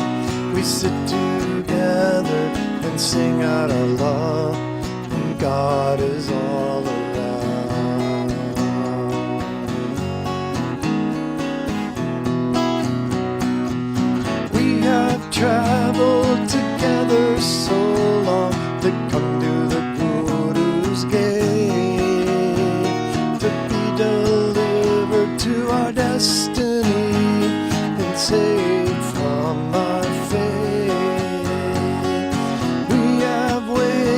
waited so many lives just to be in the company of the saint at winter solstice time.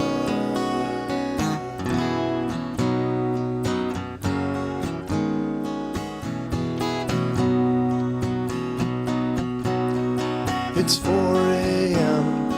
and 20 degrees. Some saint is walking around, and he's singing a song right to my soul. God is all around.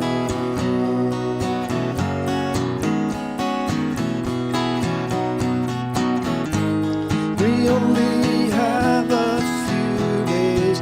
I'm gonna stay all of them. This time is so precious, it will not come again.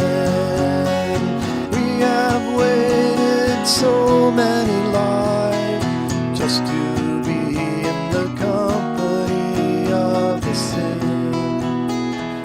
in winter solstice time.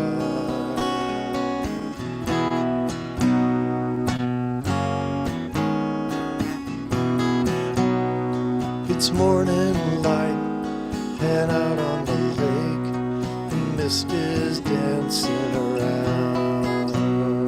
I'm with my guru and all of my friends, and God is all around.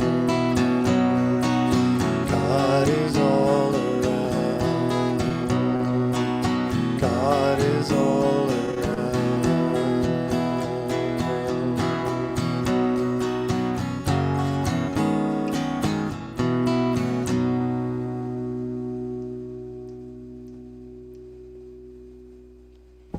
Like I'm back there.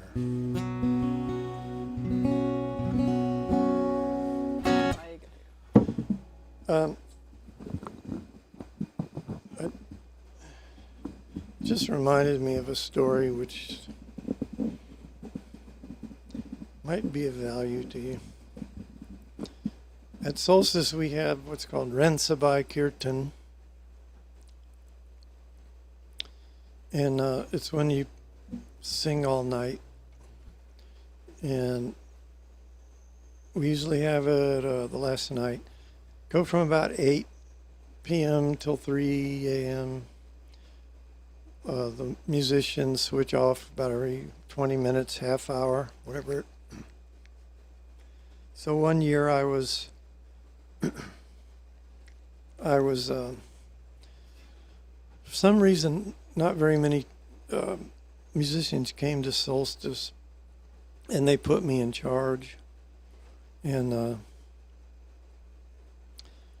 I was in charge of the whole thing. And since there weren't very many musicians, I played tablas, and so a bunch of the musicians needed a tabla player, and what I ended up playing every minute of the night.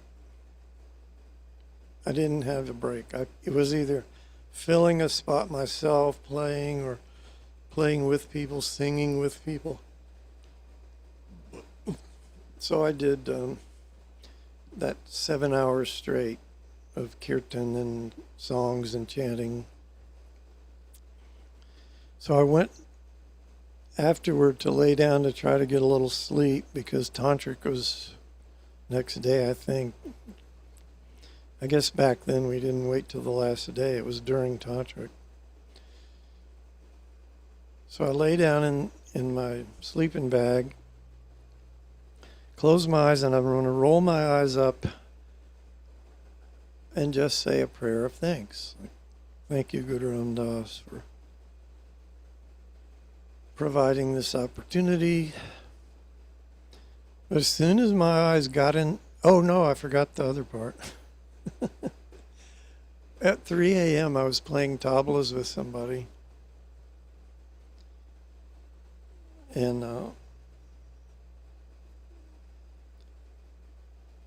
the Gurdwara was set up in a little cabin, not that big, about 20 feet long maybe. So there was they put down like a red carpet strip coming from the door up to the guru where you go bow. And I look up 3 a.m, and there's this thing in the, let's see here.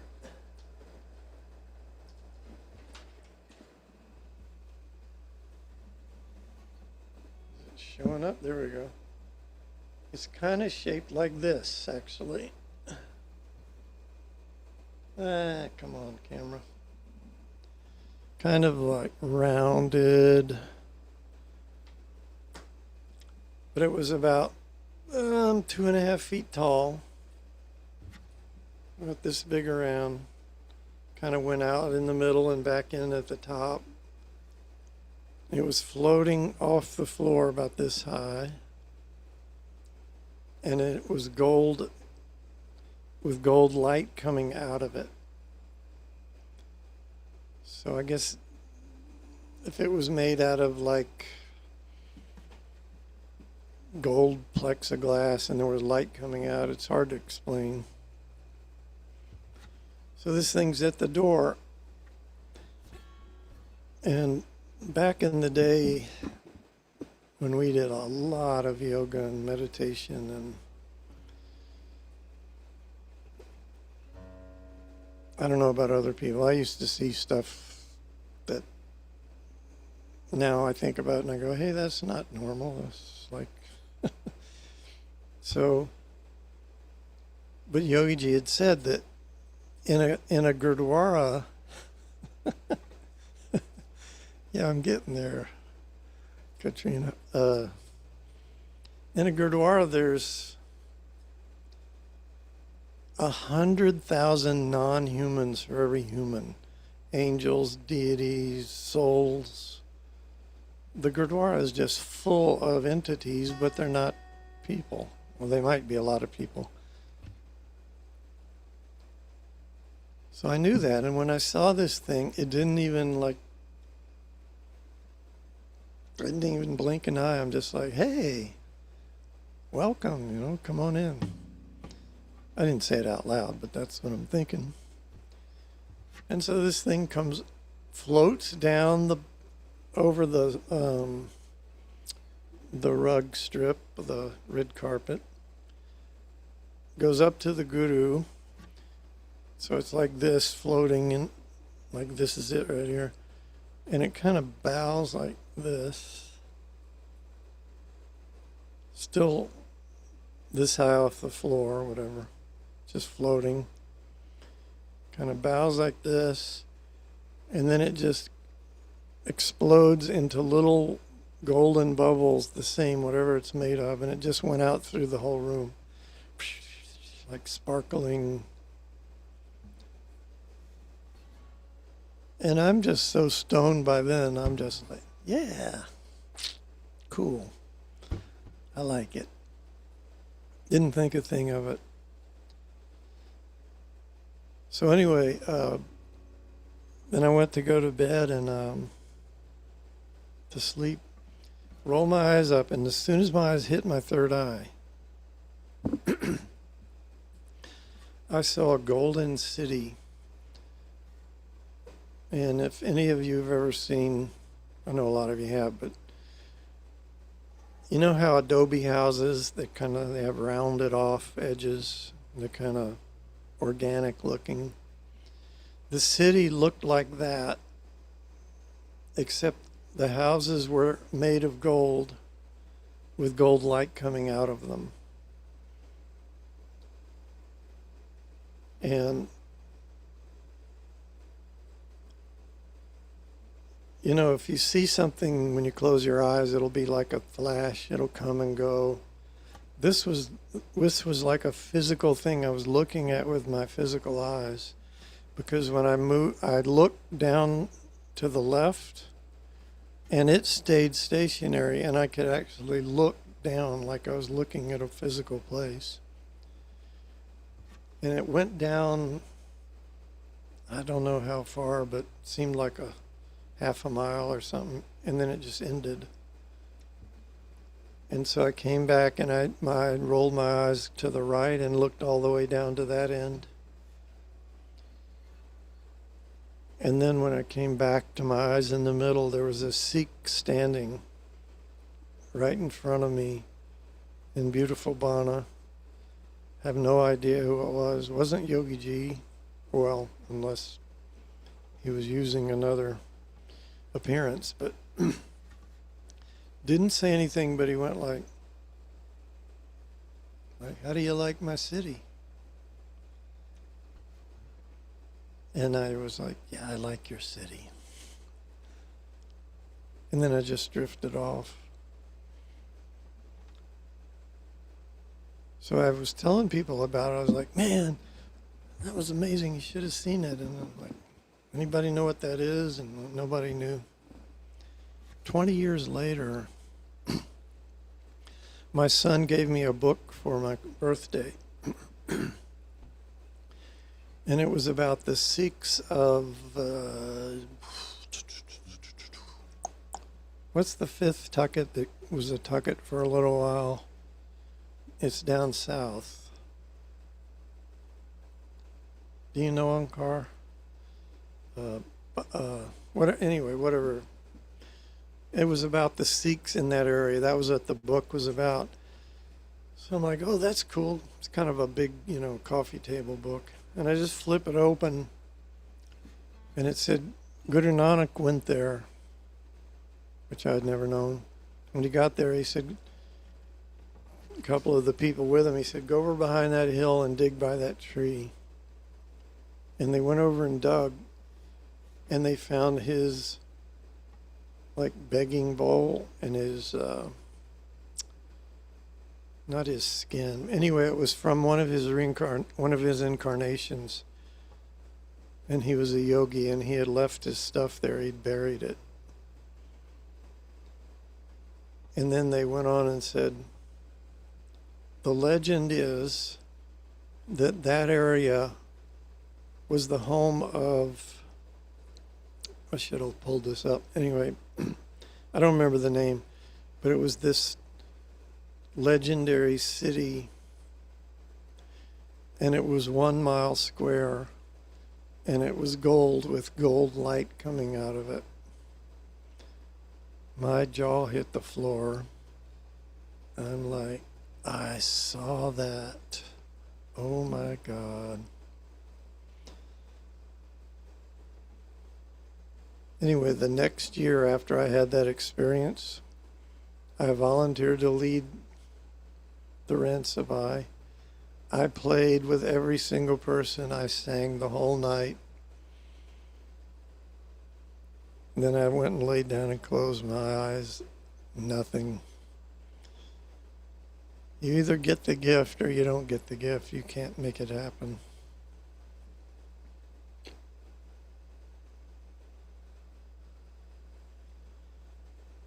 So anyway, if you go to winter solstice and you participate in everything, who knows what could happen?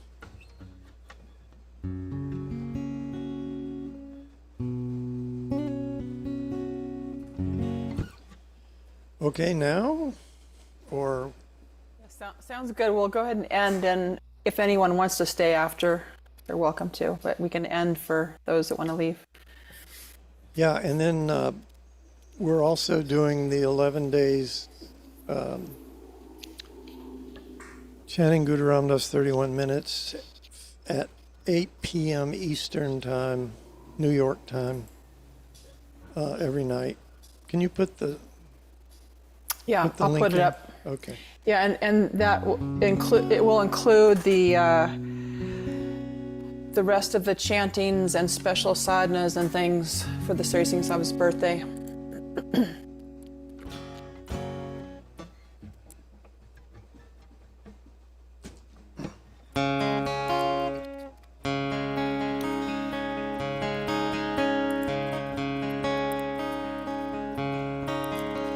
May the long time sun shine upon you, all love surround you, and the pure light within you guide your way on. time sunshine upon you, all love surround you, and the pure light within you guide your way on.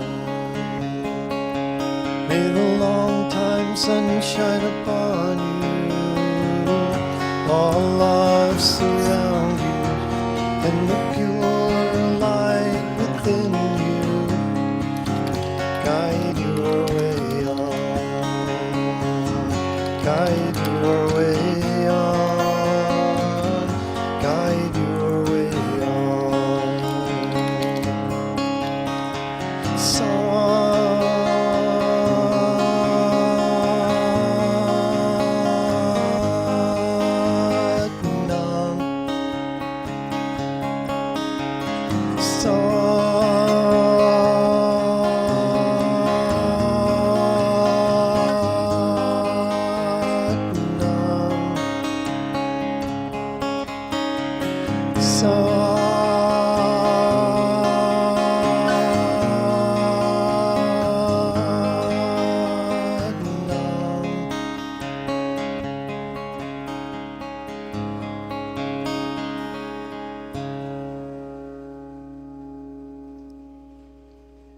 Blessings, everyone. Blessings, blessings. Dear Creator, thank you for this time. Thank you for this day that we have been able to come together with such gratitude for these teachings, for our teachings, and for this healthy, happy, holy lifestyle. May we share it with all we meet, and may we all continue to be blessed by it. Satnam.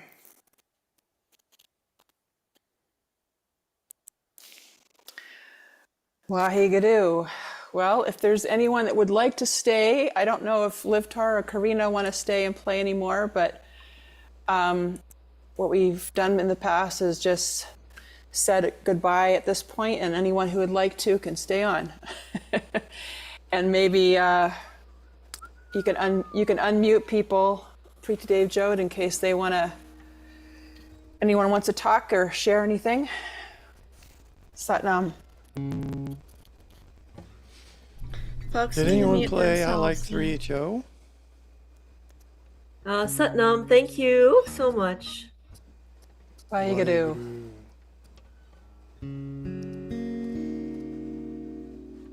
Yeah, Livtar, if you'd like to play, go for it.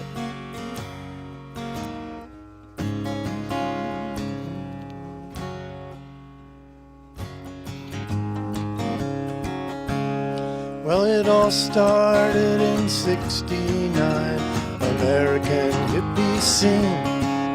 There came a yogi from the eastern land, said things ain't what they seem. You can be healthy just to keep on going, happy, keep the spirit flowing, holy, I like 3HO. Well, the days went by and we learned how to fly, feet on the ground, head high in the sky. We wake up in the morning and call on the one. We're going home. We are healthy just to keep on going, happy, keep the spirit flowing, holy, I like 3HO. Well, 3HO is a place you can go when your spirit's down and gone. It's a worldwide family. It's a dawning Aquarian dream. So don't waste your time, don't stay behind. Don't cling to things that are not true. Just help each other and love your brothers. Infinity's waiting for you. You can be healthy just to keep on going, happy, keep the spirit flowing, holy, I like 3HO. Well, 3HO is that place you can go when your spirit's down and gone. It's a worldwide family. It's the dawning Aquarian dream.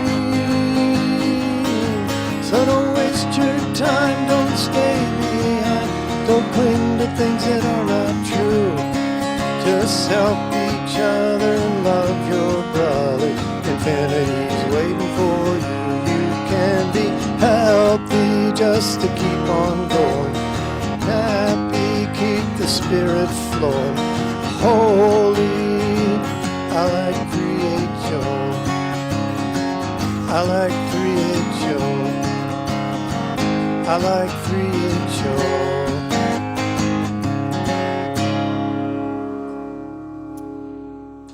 Hey, Liftar.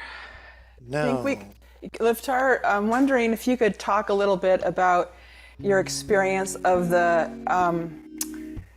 Khalsa String Band days, just since we've got you here. Oh.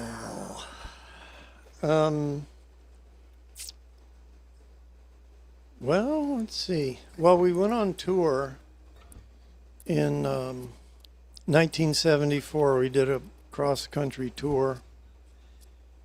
And there was like 8 people, 9, something like that. 1, 2, 3, 4, 5, 6, 7, 8. And we went up to Detroit and we did practice for a week or so, and then we went off on the tour. And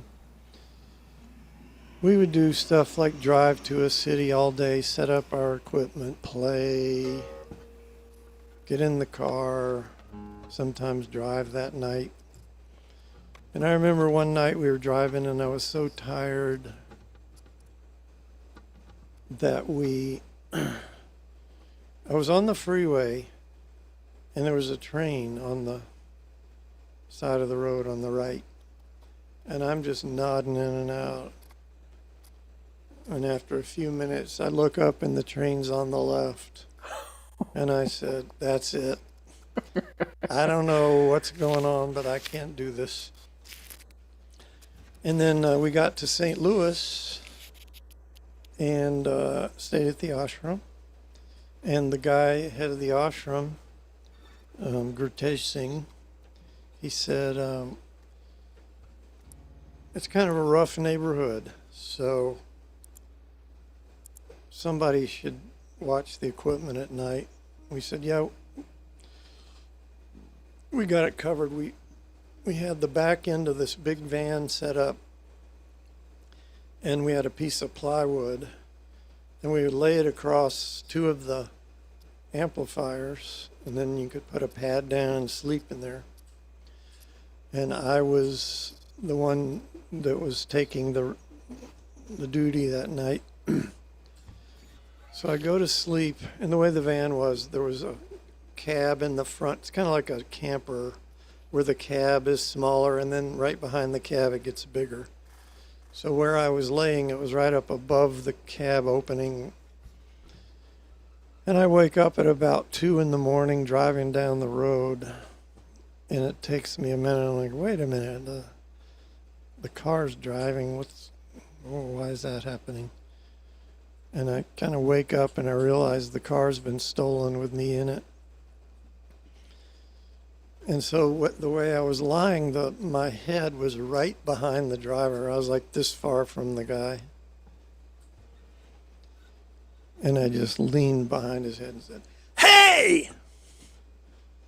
And the car slammed the brakes.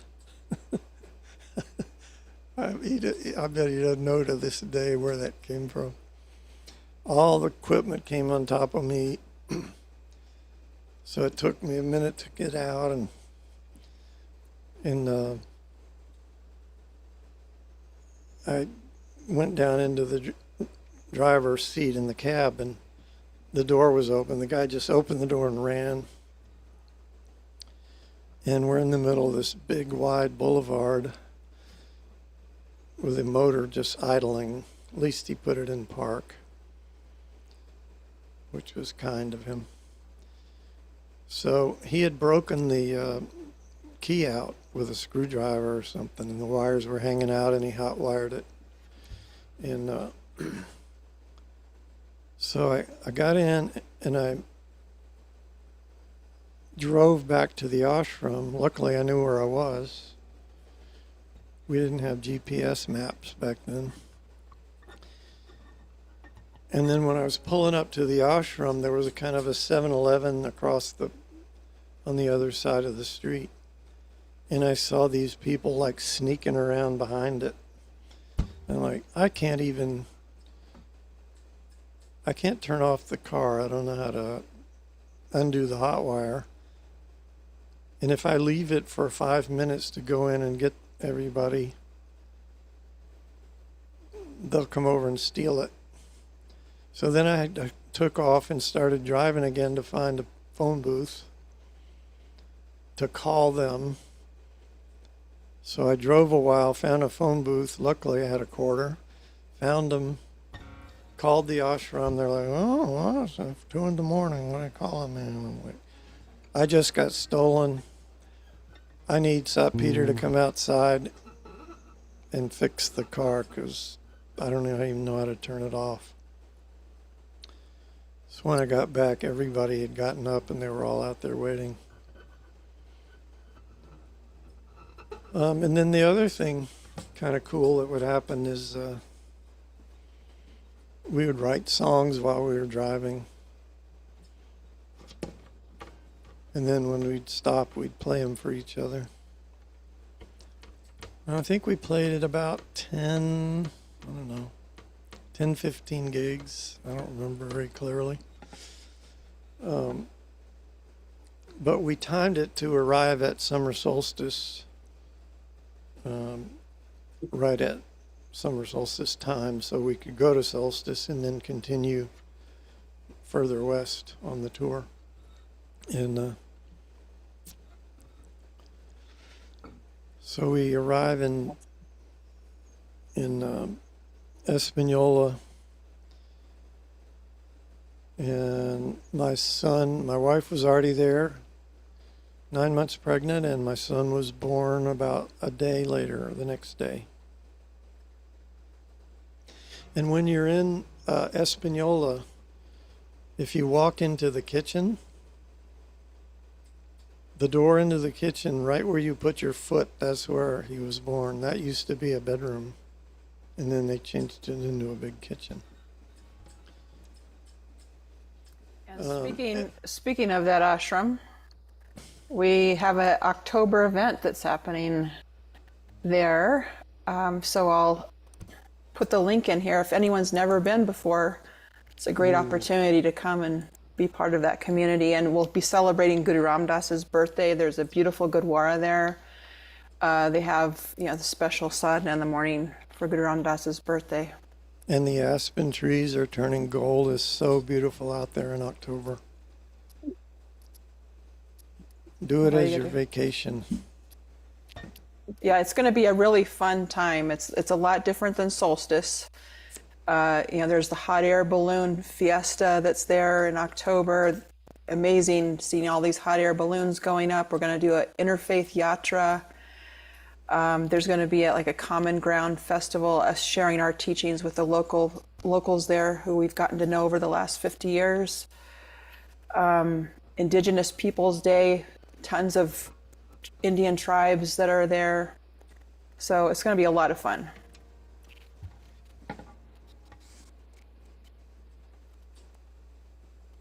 Yep.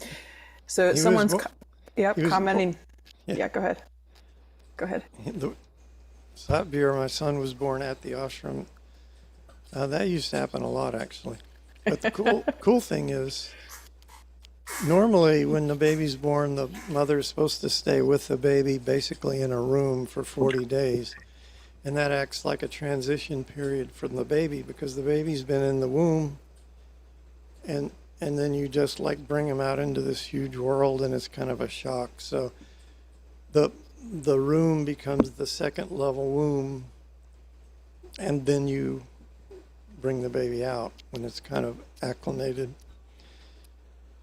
But solstice started 5 days later.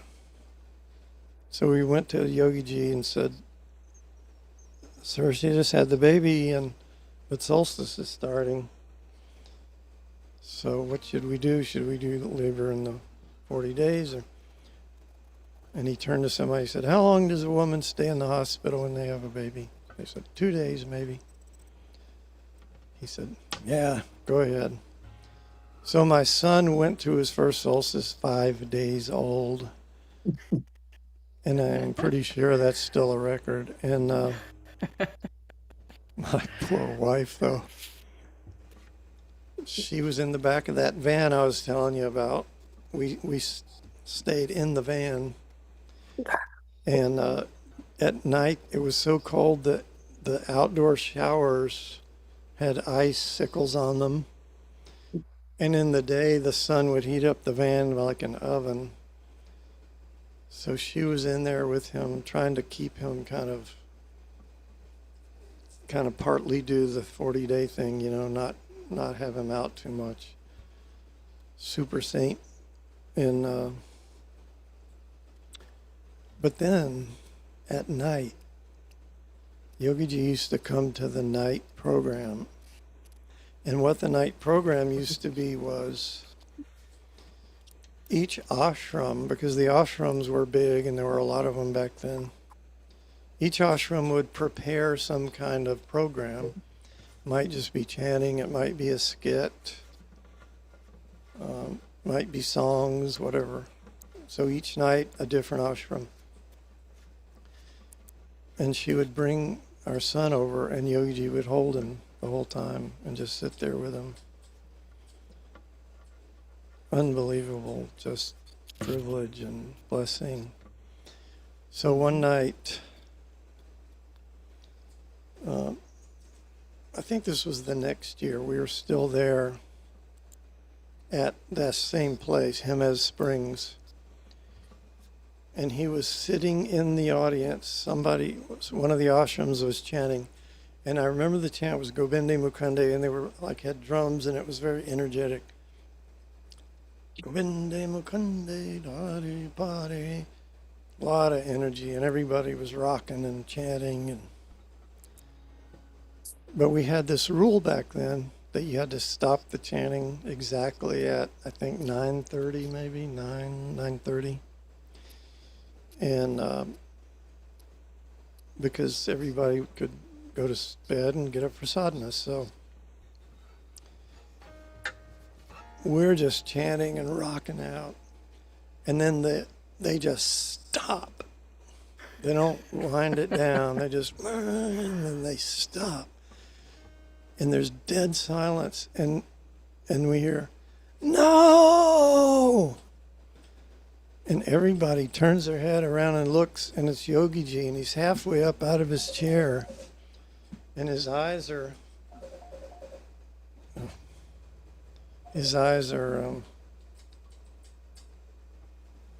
really big, and he's like looking up, and he's looking up above the people on the stage. And then he kind of shakes his head and, hang on, getting a call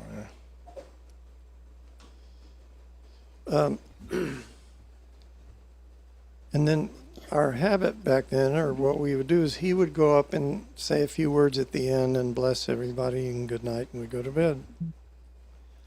So he goes up there and he's looking kind of shaken, and he said, I wish you could see with my eyes. All the gurus and all the saints were above the stage dancing with us. And when you stopped, they disappeared. But schedule's a schedule. One of my favorite lines of all time. But he had been entranced in what he was seeing. And when it stopped, it was a huge shock to him. But these things, you have to go there. You have to go.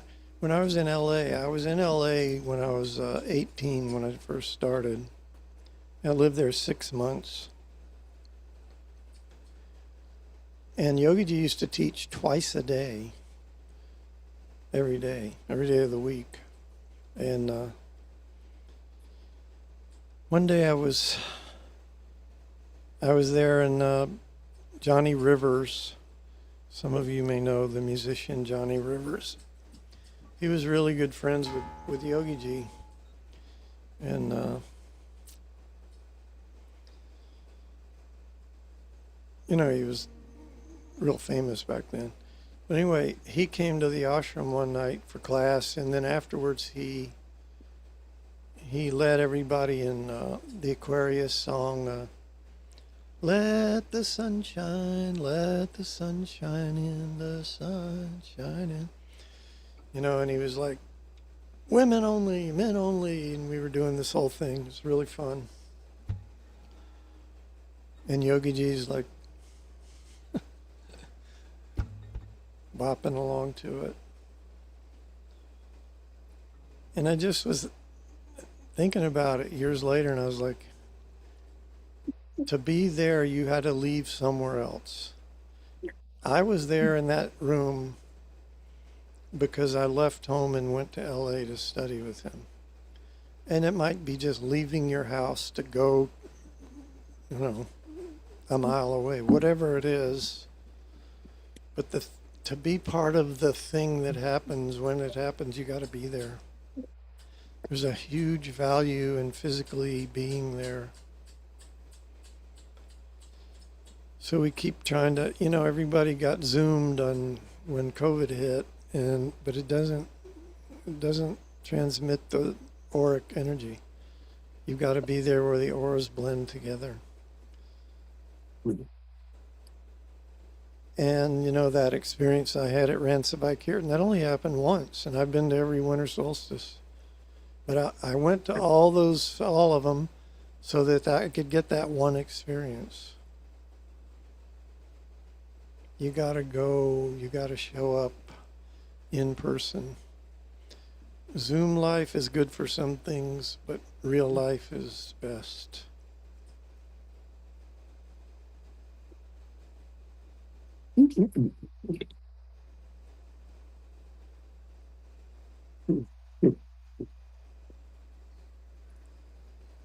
So come to New Mexico in October and come to Florida for winter solstice. By the way, Yogi Ji said his ideal winter solstice was he would take us all to the North Pole, drop the parents off with no tent, no food, no nothing, take the kids and go have fun, pick up the parents in 10 days. So it might get a little cool in Florida, but that's not, yeah, you'll be fine.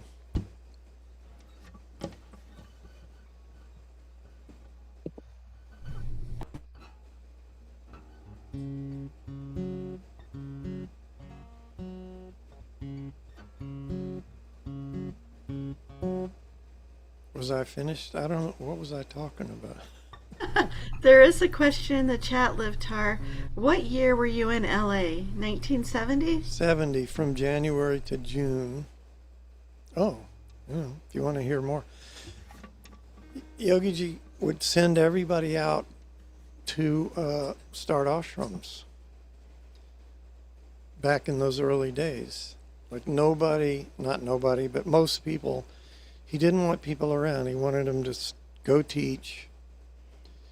You know, in a couple of cases, people would go to one class, go up to meet him, and then he would say, go start an ashram. And they would do it. So he told me to go to Atlanta to start an ashram. And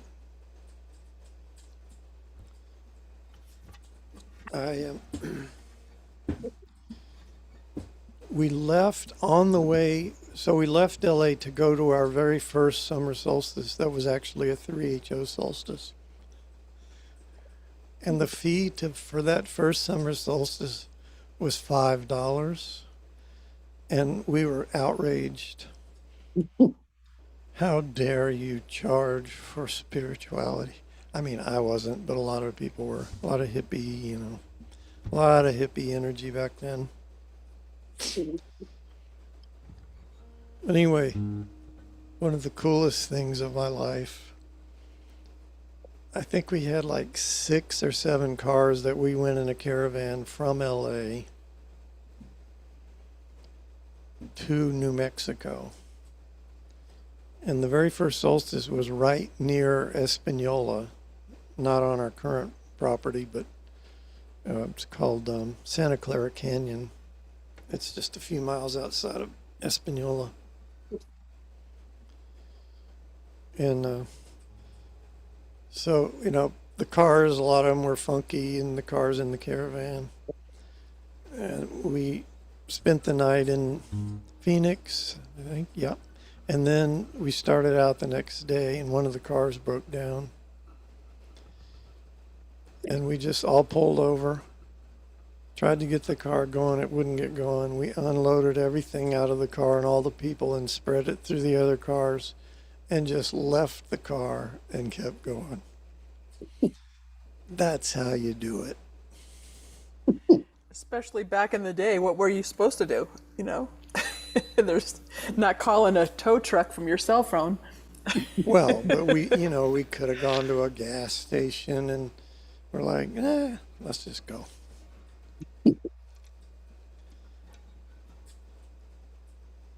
And in LA back then, with him teaching twice a day, and we would do hour of yoga from 2:30 to 3:30, and then 2.5 hours of long Ekon cars. And if any of you have ever heard of the Blue Pearl, the Blue Pearl is a visual you get in your third eye. And it's like it's really there. It's like a little pearl hanging in space, like 2 or 3 feet in front of your face. And it's pearly kind of texture with light coming out of it. I was doing so much yoga and so heavy meditation, I started seeing the Blue Pearl within, I think, a month to 6 weeks. I didn't even know what it was, but it appears there, and then you just look at it in your third eye, just like you were physically looking at something.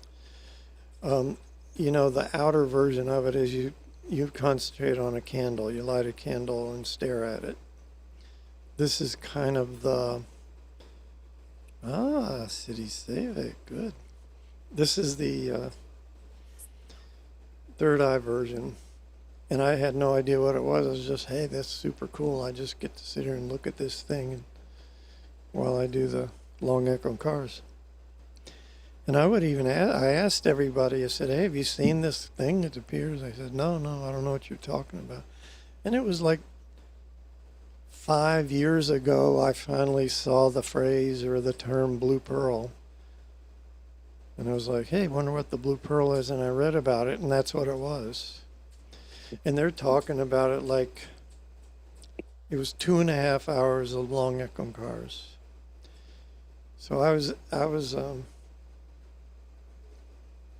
reading it, and they go, hey, that's the thing. I saw that thing right away. I was like, and they're talking about it like, if you meditate for many, many years and go to the Himalayas and stand on one finger and balance, and you might see the Blue Pearl.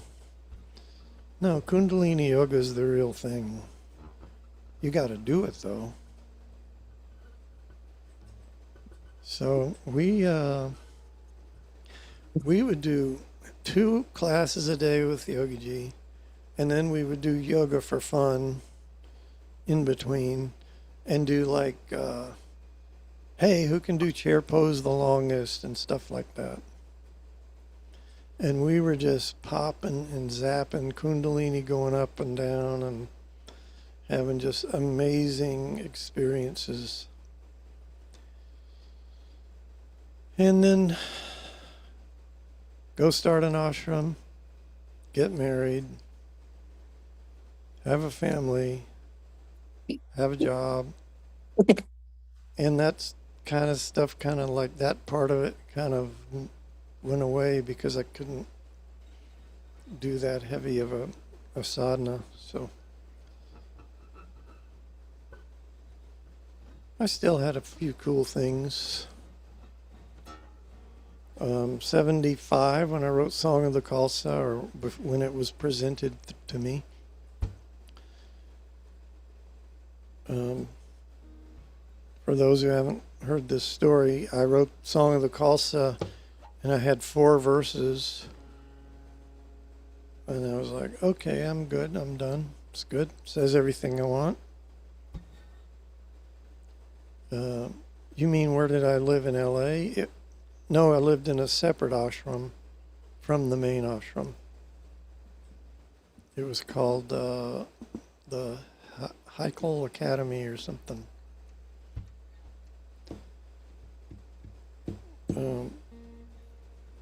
Anyway, I wrote 4 verses of the song, and then I was going to go lay down, and when I walked in the doorway of the bedroom, I felt a physical knock on my head, and it said, "The song isn't done." And I was still enough in that realm of non-physical entities and all that. It wasn't even like a thing. It was just yeah. So I was like, yeah, what? What do you want? Instead of being like, ooh, a non-physical entity is trying to communicate with me. I wasn't that impressed at the time. So I'm like, what? And said, the song isn't finished. I said, yes, it is. It says everything I wanted to say. It's not finished. I'm like, whoop, but it has 4 verses. This is my favorite thing of all time. Like the number of verses has something to do with it. It's not finished. And I think I probably argued a little more, and then I was like a little kid. I was like, oh, all right, I'll go finish it. So I went down and I picked up my guitar, and the 5th verse was right there, and it just came out.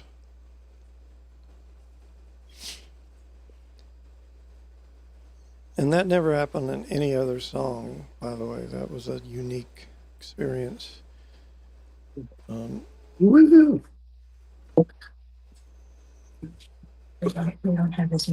So Siri Savick was at the Heckle Academy too, huh? When were you there? Where is he? He's probably in the landing right now. Dr. Allen lived there? So that was after my time. I'll tell you something weird that happened at that ashram. But it was over. It was, but keep going. He loves it. There's like, I don't know, 6, 7 people that live in the ashram there. How many children does he have? Who?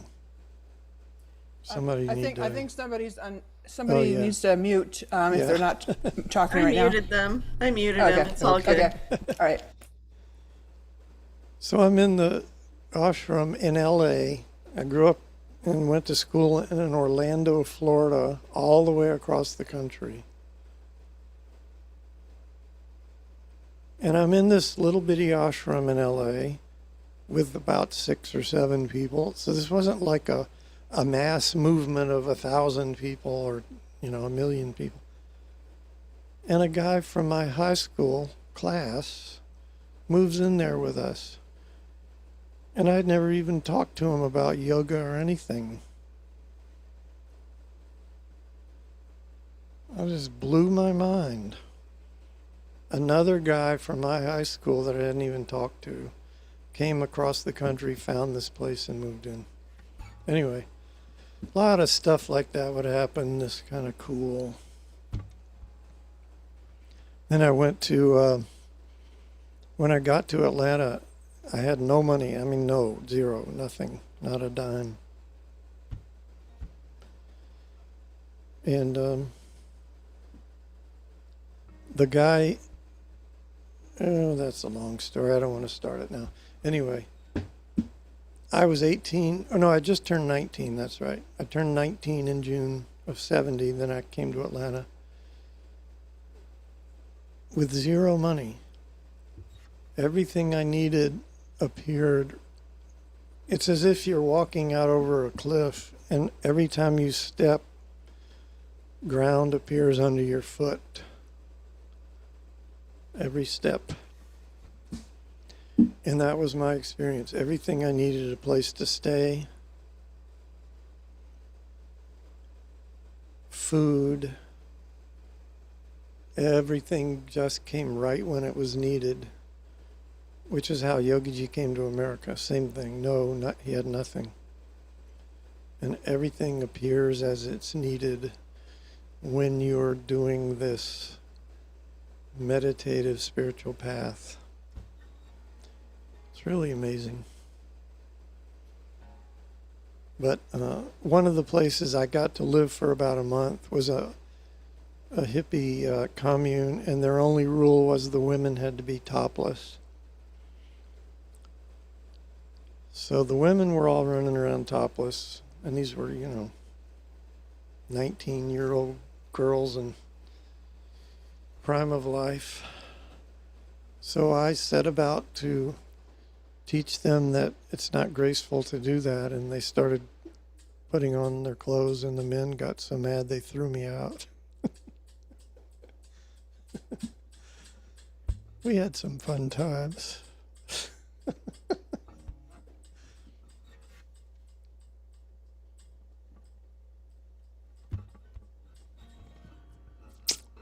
Anyway, I think that's about it. Waheguru Miriam. So I'm going to drop off. And we're having our, we're going to have the sing-along, and we're having one in September, right? Pretty Devyo? Next one will be October 5th, Onkar. Oh, okay. October 3rd. It's going to be in honor of Guru Ram Das. And so the musicians will be playing, or maybe we'll be doing some recordings, depending on if the musicians know the Shabads or not, but we'll be playing the 5 special Shabads of Guru Ram Das. Waheguru. Yeah, and then there's the evening chanting we mentioned, which is in an hour. And, you don't have to sit there and sit up straight. You can just put it on your phone and let it be playing as you do stuff. So it's not a great commitment, more than just clicking the link. So be happy if you can join us. And that'll be continuing for a few more days at the same time, right? Yeah, till Tuesday night. And then it moves to 7 p.m. New York time, which is our normal time. Yeah, so this is something you've been doing for years. Yes, we started it 6 years ago, 11 days before Yogiji's birthday, and then nobody wanted to quit. So we just kept going, and this is our 6th year. Waheguru. So feel free to join us.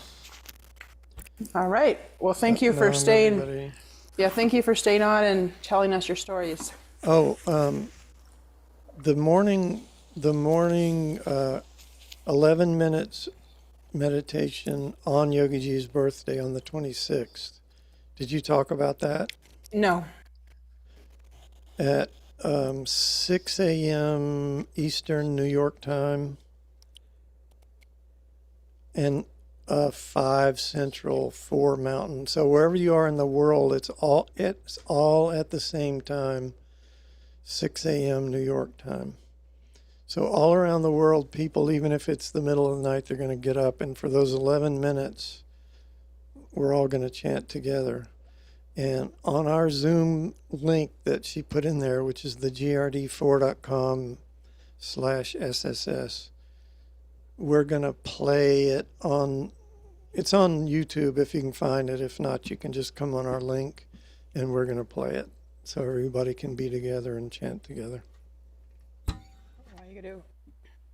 So that would be the same 2.5 hour chanting, or that's different, right?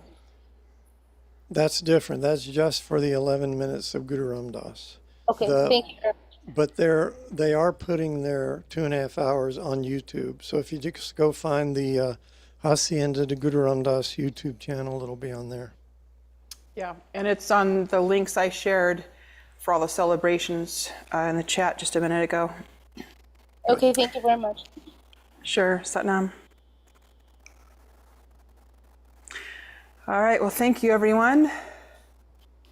And we'll see you next time. Waheguru.